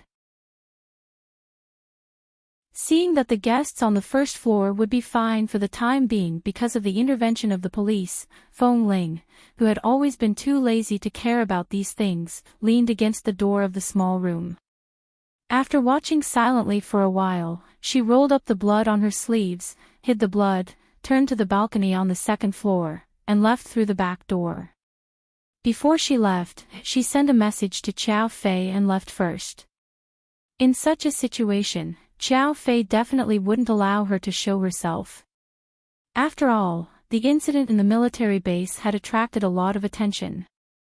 If the fact that she was a woman was exposed, this matter would really blow up.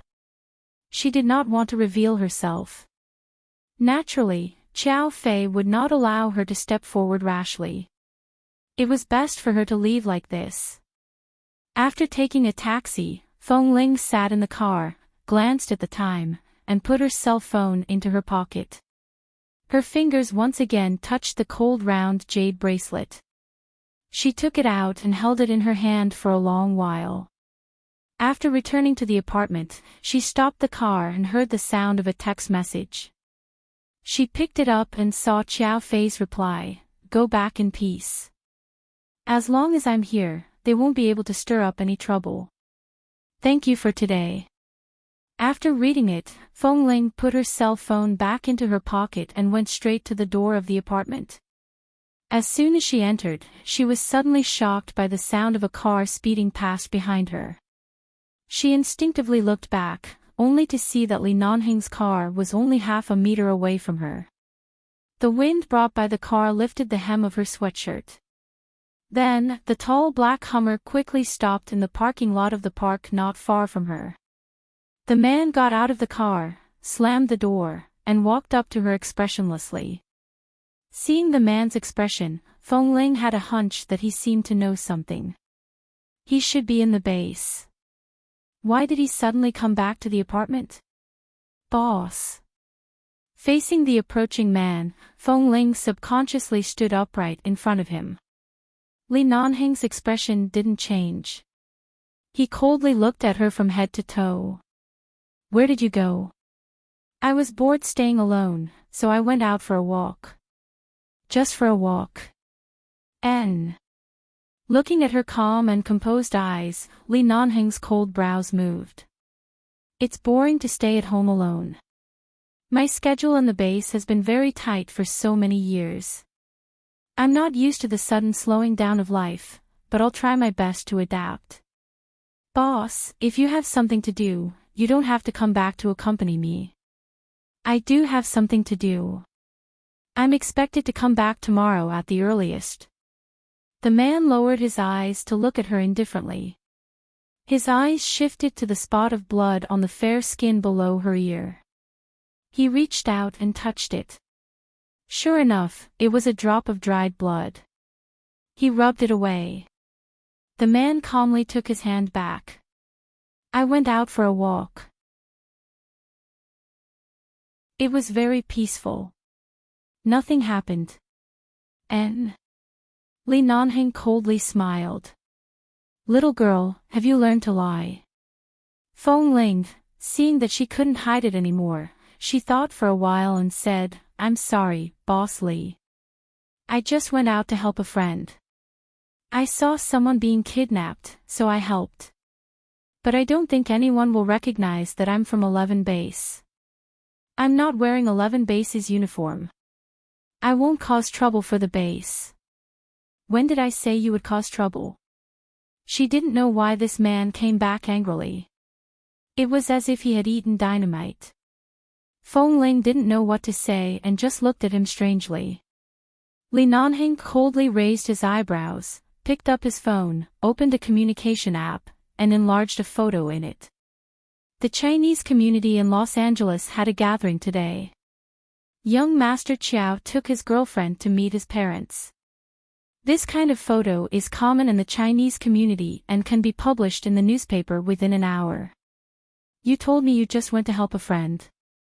As soon as Feng Ling saw the photo, the corner of her mouth twitched. Why didn't she notice that there were reporters around?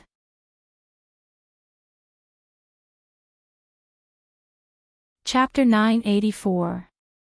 At that time, when Xiao Fei introduced her as his girlfriend, were there reporters standing next to her? And someone even took photos. Then she looked up at Li Nanheng's expression as if he had eaten dynamite.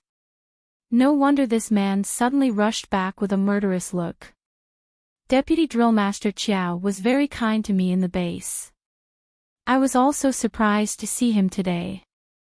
He said that his parents forced him to go on a blind date and asked me to pretend to be his girlfriend and accompany him to a dinner party. You can see that I didn't even change my clothes. You can see that I really went to help him at the last minute. I didn't even prepare, she explained sincerely. Hearing this, Li Nanheng immediately sneered. Pretend to be his girlfriend. No woman in the world will believe this trick. Only a girl who grew up in the jungle will believe it. Feng Ling, I also treated you well in the base. Why did you get angry when I kissed you? He asked you to pretend to be his girlfriend, but you really went to the party with him. Boss, I can only help you this once. With that, Feng Ling suddenly coughed and didn't want to continue this topic. Boss, I'm still not feeling well. I'm a little tired. I'll go back to rest first. If you are busy, you can go back to the base first. Then she turned to leave. Stop. Feng Ling was about to leave, but hearing the man's unfriendly tone, she had to stop and silently turn to look at him. Boss. Li Nanheng was much taller than her. He looked down at her calm expression and stepped forward. When Feng Ling didn't understand what he wanted to do, her wrist suddenly tightened. The man directly pulled her wrist up, and the blood that had been hidden in the cuffs for a long time appeared in front of the man in an instant. Feng Ling, what is this? Li Nanheng looked at her coldly. Seeing that she couldn't hide it anymore, Feng Ling tried to pull her arm out of his hand, but the man held it tightly and looked at her coldly. You went to a party, pretended to be someone's girlfriend, and came back with blood. There was a group of gangsters causing trouble at the banquet. I saw them holding Feng Mingzhu hostage. Although I don't really like her, she's innocent, so I helped her. This blood is also someone else's. I didn't suffer any injuries. As Feng Ling spoke, she tried to pull her hand out, but after struggling for a long time, she was still unable to do so. She immediately stopped moving and looked at him. Boss, let go. However, just as she was about to frown in displeasure, she suddenly felt a piercing pain on her chin. She did not even notice a small wound that she did not know how she had injured herself. It was hidden under her chin, where it was not easy to notice when they were facing each other. The man's fingers brushed past her wound, causing her expression to freeze in pain. Only then did she realize that she was also injured. Although it was very slight, it was only such a small piece. Don't let yourself get hurt again. The man saw that she was in pain and put down his hand. Go back and apply some simple medicine to disinfect it. The man's voice rang. At the same time, he did not say anything more. He directly held her wrist and brought her back to the direction of the apartment. Feng Ling followed him silently. She raised her eyes to look at the man's tall and broad back and pursed her lips. In fact, when she was at the banquet earlier, an image suddenly appeared in her mind. If she did not successfully escape at the scene, would Li Nanheng suddenly appear like in the past every time she could not solve the situation, just like in the movies, stepping on colorful auspicious clouds and descending, although it was only an image that flashed through her mind. And although she had successfully escaped at the scene, she was really a little flustered to be intercepted by him the moment she returned. She found that she seemed to be a little unable to control her heart. A child who did not even know who she was raised by a wolf, who did not even know what a woman was, could she really fall in love normally like other girls? He had also said that wolves were born to be loyal. She was also loyal. If she really set her mind on him, then she really could not do without him. However, she did not know much about Li Nanheng's identity and many things outside the base. She did not dare to approach him, nor was she sure if she should. But she did not want to be so spoiled. Because she really found that she seemed to like him. Very much. She was brought all the way back to the apartment by Li Nanheng. After closing the door, the man coldly asked her to sit on the sofa and not move. Feng Ling obediently sat there without moving until the man came over with medical cotton swabs and disinfectant. He looked at her coldly and then bent down to treat the wound on her chin. When the disinfectant fell on her skin, the pain was a little unbearable. She did not move and just quietly watched him. Li Nanheng helped her apply the medicine. His cold, dark eyes glanced at her and met her eyes that had been staring at him. The man's cold brows moved slightly. He suddenly scolded with a cold expression, "What are you looking at? Are you moved?" Feng Ling. She instantly looked away and turned to get up from the sofa. "My clothes are dirty and stained with dirty blood. I'll go change." The man did not force her. Recently, there were a lot of things in the base and the Li family. Although he was in the mood to tease her, now was not the most appropriate time. He put away the used medical cotton swabs in his hand and put them in the wastebasket by the side. The next day, Li Nanheng said that he had something to do and went back to the Li family. He was not sure if he could come back tonight, so he told her to stay at home and not to run around. The so-called run around was obvious. Feng Ling was too lazy to talk to him. This man had become more and more domineering in recent days. She was just living in his apartment, not his possession. Couldn't she even decide who to meet? Besides, the relationship between her and Xiao Fei was pure. She was very calm and had never thought too much about it. Before going out, Li Nanheng continued to give her repeated orders. Not to mention Xiao Fei, even if Kay and the others came out of the base to look for her, she was not allowed to meet them, especially at night. He asked her to be careful. Her arms would occasionally be numb. If she couldn't even hold a knife steadily, she would not even have the ability to protect herself. She should not try to help her at the banquet again. Feng Ling did not agree. She just told him to hurry back to the Li family, in case the elders became impatient and came over to beat him with their crutches. Hearing this, Li Nanheng suddenly smiled, stretched out his hand, and pulled Feng Ling over. He kissed her on the cheek. Feng Ling was stunned by the kiss and then he whispered in her ear, "Be good and wait for me to come back, okay?"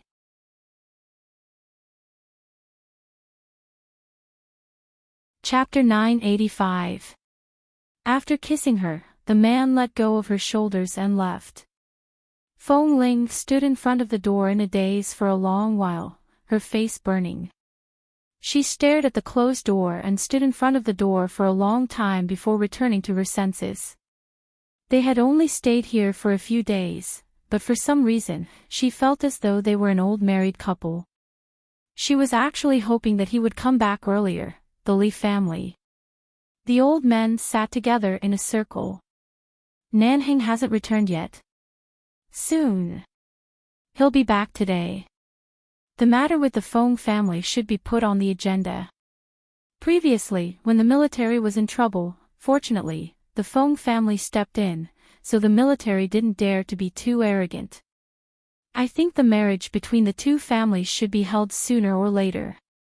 Didn't Nanheng say that he could marry the Feng family's second son after he turns 18? Now that he's already past 18, if he refuses to marry Feng Mingzhu and insists on taking this path, then even if he has to kneel, he must bring back her cenotaph. We can't go back on our words. Besides, this time, the Feng family has also helped us greatly. We also owe them a favor. We can't keep dragging this matter. Have you discussed it with Grandfather Feng and Grandmother Feng? After we bring back the cenotaph, directly send it to the Li family's ancestral hall and guard it for 3 years. After 3 years, there will be no more relations between them. At that time, Nanheng can talk about marriage at will. Otherwise, we can't just end the Li family's bloodline just like that, right? He should at least marry a normal wife. I've discussed it, and the Feng family has agreed. They just want to find a home for that poor child.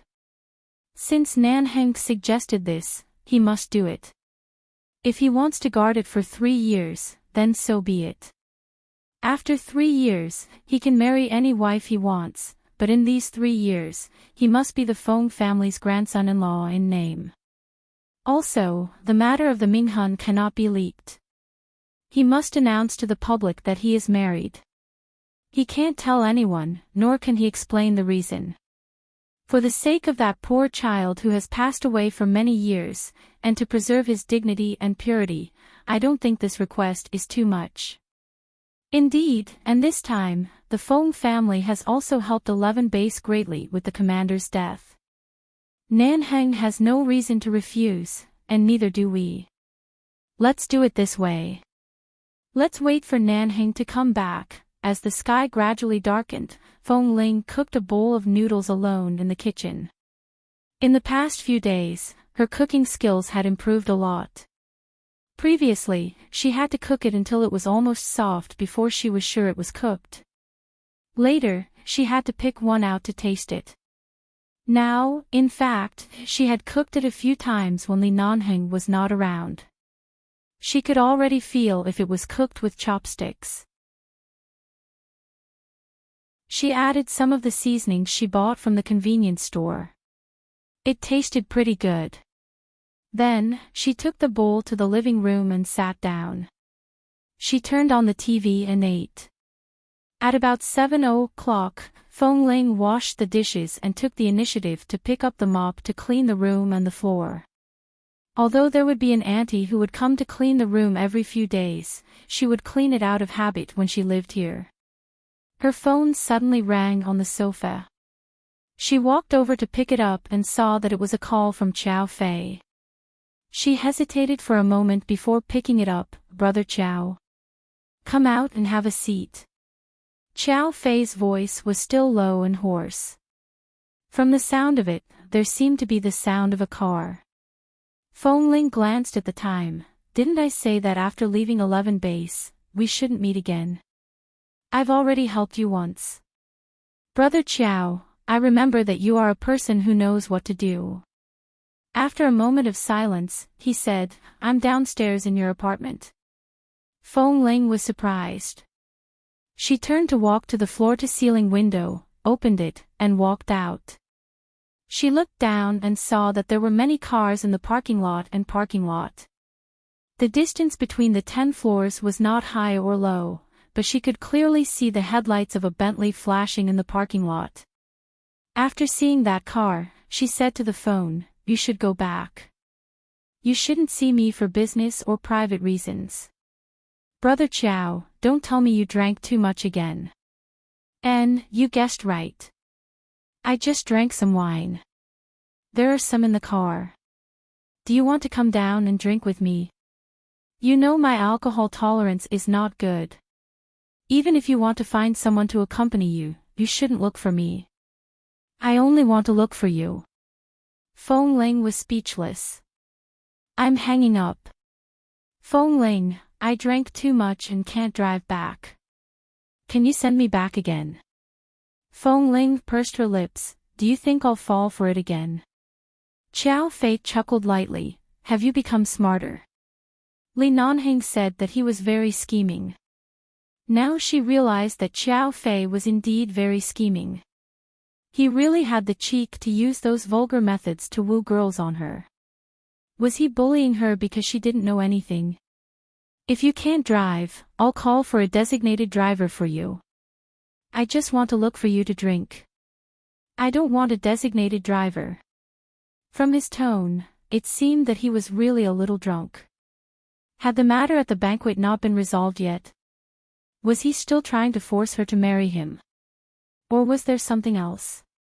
Feng Ling did not ask much. Besides, since the police had intervened that day, it was just a dozen or so gangsters.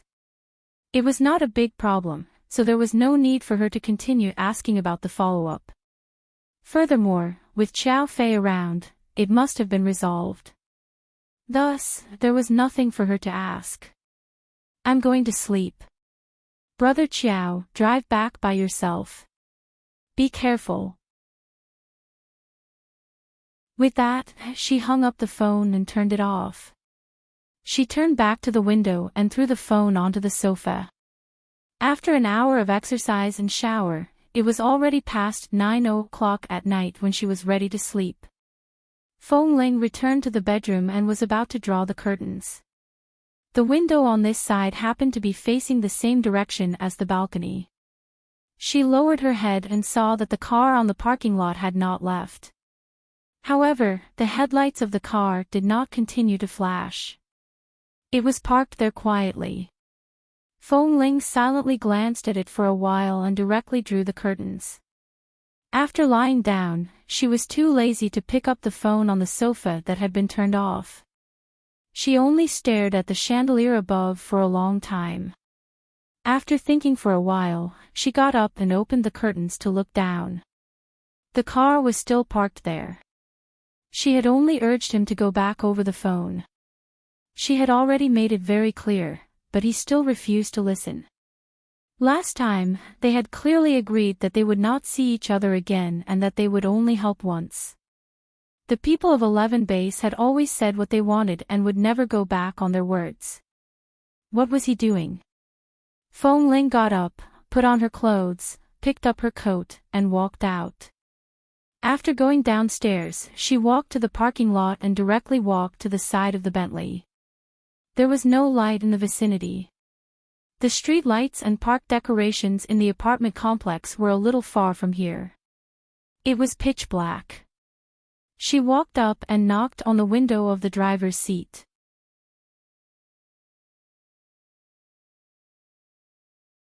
Chapter 986. The car window rolled down and Xiao Fei glanced at her. Get in the car. Seeing the drunkenness in his eyes, Fong Ling immediately frowned. Do you like to come here to look for me when you drink too much? I was driving by and knew you were here, so I couldn't restrain myself. I just wanted to see you and leave when the light in your room went out. So, why did you still call me? Maybe I drank too much and was not sober enough. Xiao Fei smiled self-deprecatingly. Are you sure you want to talk to me like this?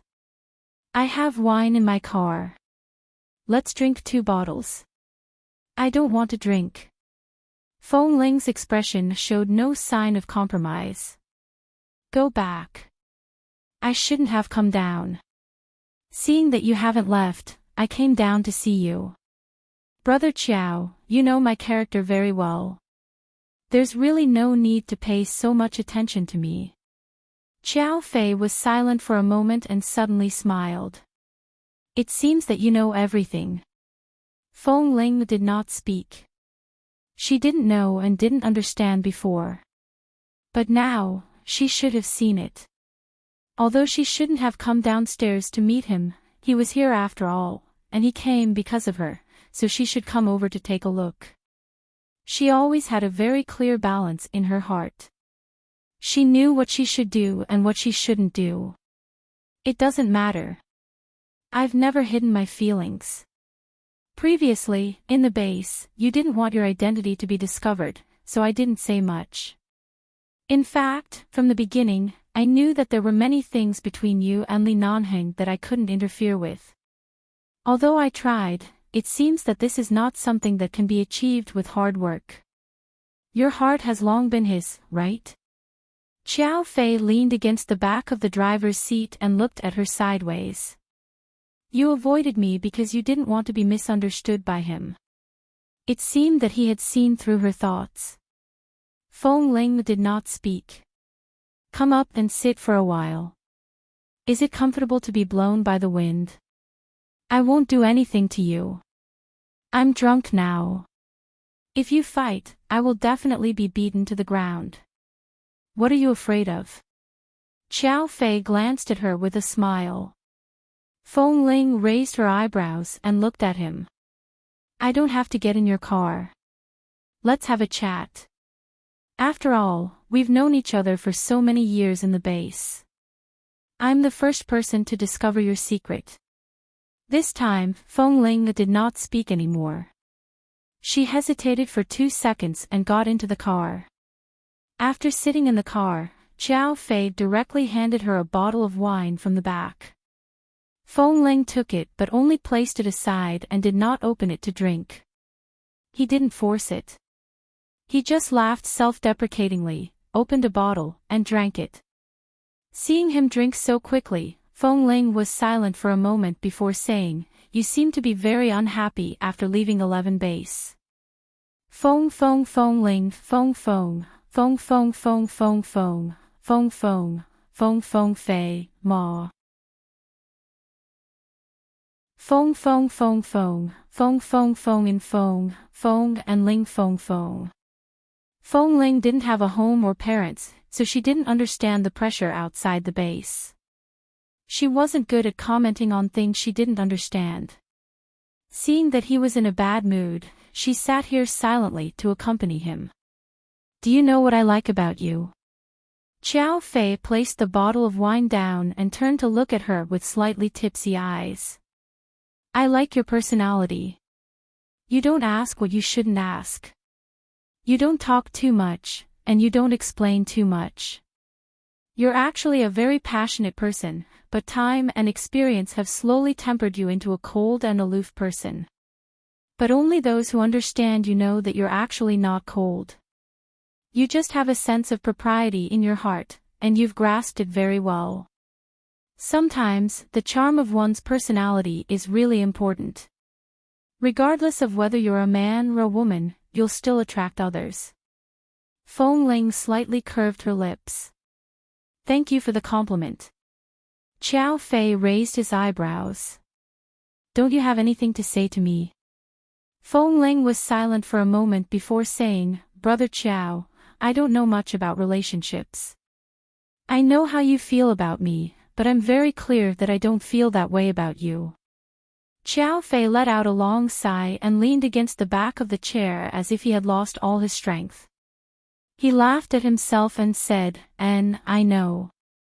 So, go back early. Feng Ling picked up the phone. You're not sober enough. I'll call a designated driver for you. Xiao Fei closed his eyes and did not stop her. After Feng Ling made an appointment with a designated driver and informed him of the location, she placed the phone down. She glanced at the bottle of wine that she did not drink and did not say anything more. She directly pushed the car door open and got out of the car.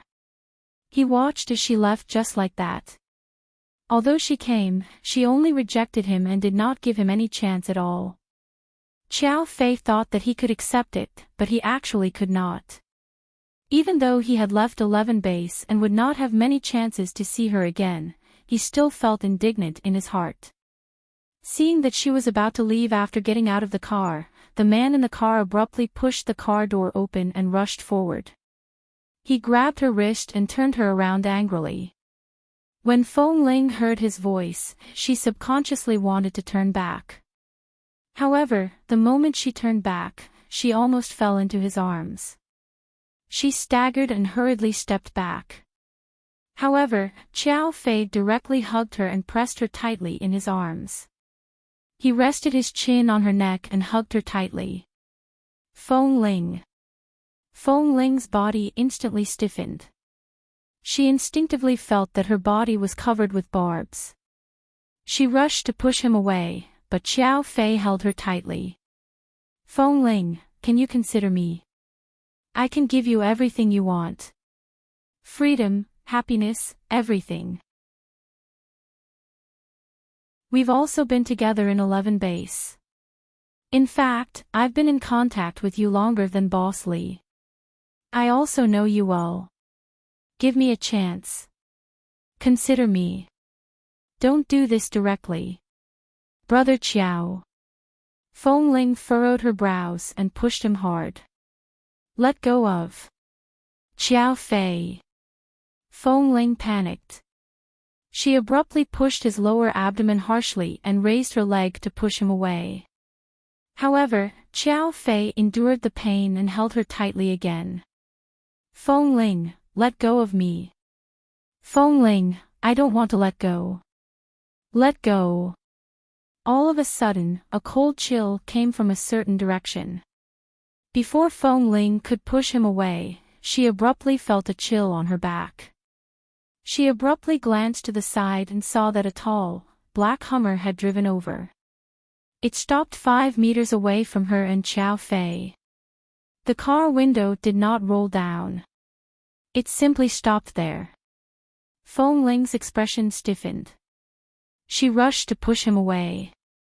Xiao Fei's body reeked of alcohol, indicating that he was currently irrational. Feng Ling harshly stepped on his feet.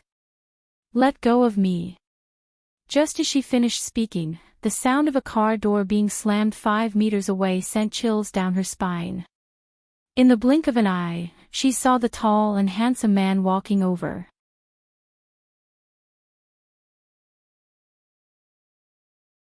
Chapter 987. Feng Ling could clearly sense the killing intent in the man's eyes, even though he recognized him as Xiao Fei. Xiao Fei, hurry and let go. Feng Ling hurriedly pushed him while secretly reminding him, hurry and let go. Feng Ling, I. However, before the drunk man could finish speaking, his back suddenly tightened. The man abruptly pulled him away from her. He was still slightly tipsy and hadn't raised his eyes to see the situation clearly when he received a heavy punch on his face. He staggered back several steps and leaned against the door of the Bentley. Only when Xiao Fei was knocked back against the car door did he wake up slightly. He abruptly raised his eyes and instantly met Li Nanheng's fiery eyes. Boss. When Feng Ling saw Li Nanheng's sudden punch, it was too late for her to stop him. Before he could turn around and punch Xiao Fei again, she rushed to stop him. However, Li Nanheng expressionlessly waved her hand away. Boss. Seeing that he was really angry, Feng Ling hurriedly reached out and hugged his arm. Boss, don't misunderstand. Brother Qiao drank too much. He didn't mean anything else. We're all members of 11 Base. Don't beat your own people outside, boss. Out of the way. Boss. Li Nanheng suddenly lowered his eyes and looked at her coldly. I told you to get out of the way. Feng Ling knew what he was angry about. Earlier, she didn't expect Xiao Fei to suddenly rush over to hug her, but she also didn't think it was right for them to fight here. Furthermore, it shouldn't be because of her. She held his arm tightly with both hands. Even through the clothes, she could feel the blood vessels and muscles on the man's arm because of the angry preparation to hit someone. She hugged him tightly. Stop hitting me. Seeing that she was trying to stop him, Li Nanheng's expression became even worse. He reached out to push her away, but Feng Ling suddenly turned around and stood in front of him. She opened her arms and took the initiative to hug his waist with great force. She could smell the faint smell of alcohol on Li Nanheng's body. Did these two men have an appointment today? One drank, and the other came back with the smell of alcohol. One was in a bad mood, and the other did not seem to be in a good mood either. She hugged his waist tightly. When the man stiffened because of this, she pressed her head against his chest and said, Li Nanheng, we're on the same side. Don't fight. If it weren't for Xiao Fei's presence, Li Nanheng might have been in a good mood when she took the initiative to give him a hug. But now, this little woman was forced into this state because of Xiao Fei. Ever since Li Nanheng returned to the Li family today, he had been under the pressure of the promise he had casually made and the shackles of moral kidnapping imposed by the Li family and the Feng family. He didn't want to affect her mood when she was resting because of his mood, but in the end, he couldn't help but want to come back to accompany her.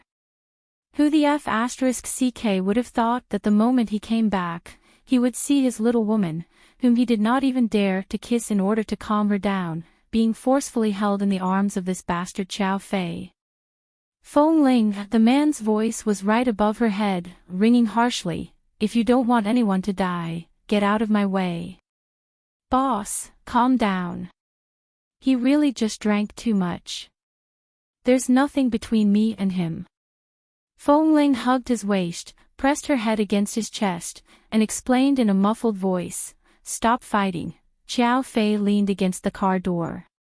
Although Li Nanheng's punch was not particularly harsh, it was enough to make his mind muddled for a while. At this moment, he recovered from the muddled state and slowly steadied himself against the car door. Looking at the scene in front of him, he suddenly smiled and raised his hand to quickly wipe the corner of his mouth. When he lowered his head to see the trace of blood seeping out from the corner of his mouth, he immediately smiled again and raised his head to look in that direction, saying, Boss Li, this is not the way to snatch a woman. This is not 11 Base, not the training ground. Do you want to use your fists to do the talking? You're really not F***king afraid of death. Li Nanheng was about to step forward, but the girl in his arms held on to him tightly, refusing to let him move. He lowered his head to look at the head in his arms and frowned. What are you doing? If I cripple him, will you still be able to become enemies with me? Let go of me. No. Boss, you can't be like this. This is all a misunderstanding. Do you think others can't see you fighting here? There are people coming and going here, and it's not like 11 base is a place where outsiders can't enter. Right now, the base is in a state of panic, and a large part of the reason is because of me. Right now, if you and Xiao Fei fight because of me, then I should be the one who should scram. Feng Ling's long and muffled speech caused Li Nanheng to more or less calm down. However, his eyes were still coldly staring at Xiao Fei, who was standing by the car door fearlessly and laughing. Boss Li, even if we leave the base, I will still call you boss. Xiao Fei used the tip of his tongue to touch his cheeks that had a slight taste of blood. He said coldly, when it comes to chasing a girl, fair competition has always been important. You are very good, but I'm not bad either. If she likes you, then I've lost. But there's nothing wrong with me expressing my feelings in my own way. You don't need to look as though you want to kill me. America is also a society governed by law. Your Li family is not the only powerful one. If you want to kill someone outside, it won't be that easy. Feng Ling frowned and turned back to shout at him, Xiao Fei, stop talking. Hurry up and leave. Xiao Fei retracted his gaze and looked at Feng Ling again. I want a fair competition. What competition? I'm not some fairy-like beautiful girl. After pretending to be a man for so many years, I don't even know how to love someone. There's no need for anyone to do anything for me. Even if I die outside, no one will remember me. I'm not worth it. You're worth it. After Xiao Fei finished speaking, he did not say anything more. He raised his hand to wipe the corner of his mouth and chuckled lightly. It wasn't clear whether he was laughing at others or himself. He then opened the car door, took off his coat, and threw it into the car. He stood by the car door for a while, as though restraining the urge to walk over and fight back, before sitting in the car. The Bentley honked a few times on the parking lot and then drove away resolutely. After confirming that Xiao Fei had left, even if Li Nanheng wanted to beat up someone, there was no one to beat up. Feng Ling let out a long sigh of relief and then abruptly let go of the man she had been hugging tightly. She was about to take a step back when her waist suddenly tightened. The man pressed her back into his arms. When she raised her head in confusion and was about to speak, he abruptly bent down and kissed her hard. You're tuning into the LoveLore Library YouTube channel. We're so grateful for your support, and don't forget to subscribe to join us on this incredible journey through captivating stories. Your generosity through donations truly makes a world of difference, as it's the primary source of revenue that allows me to expand and enhance this channel for you. Thank you from the bottom of my heart for being a part of this adventure.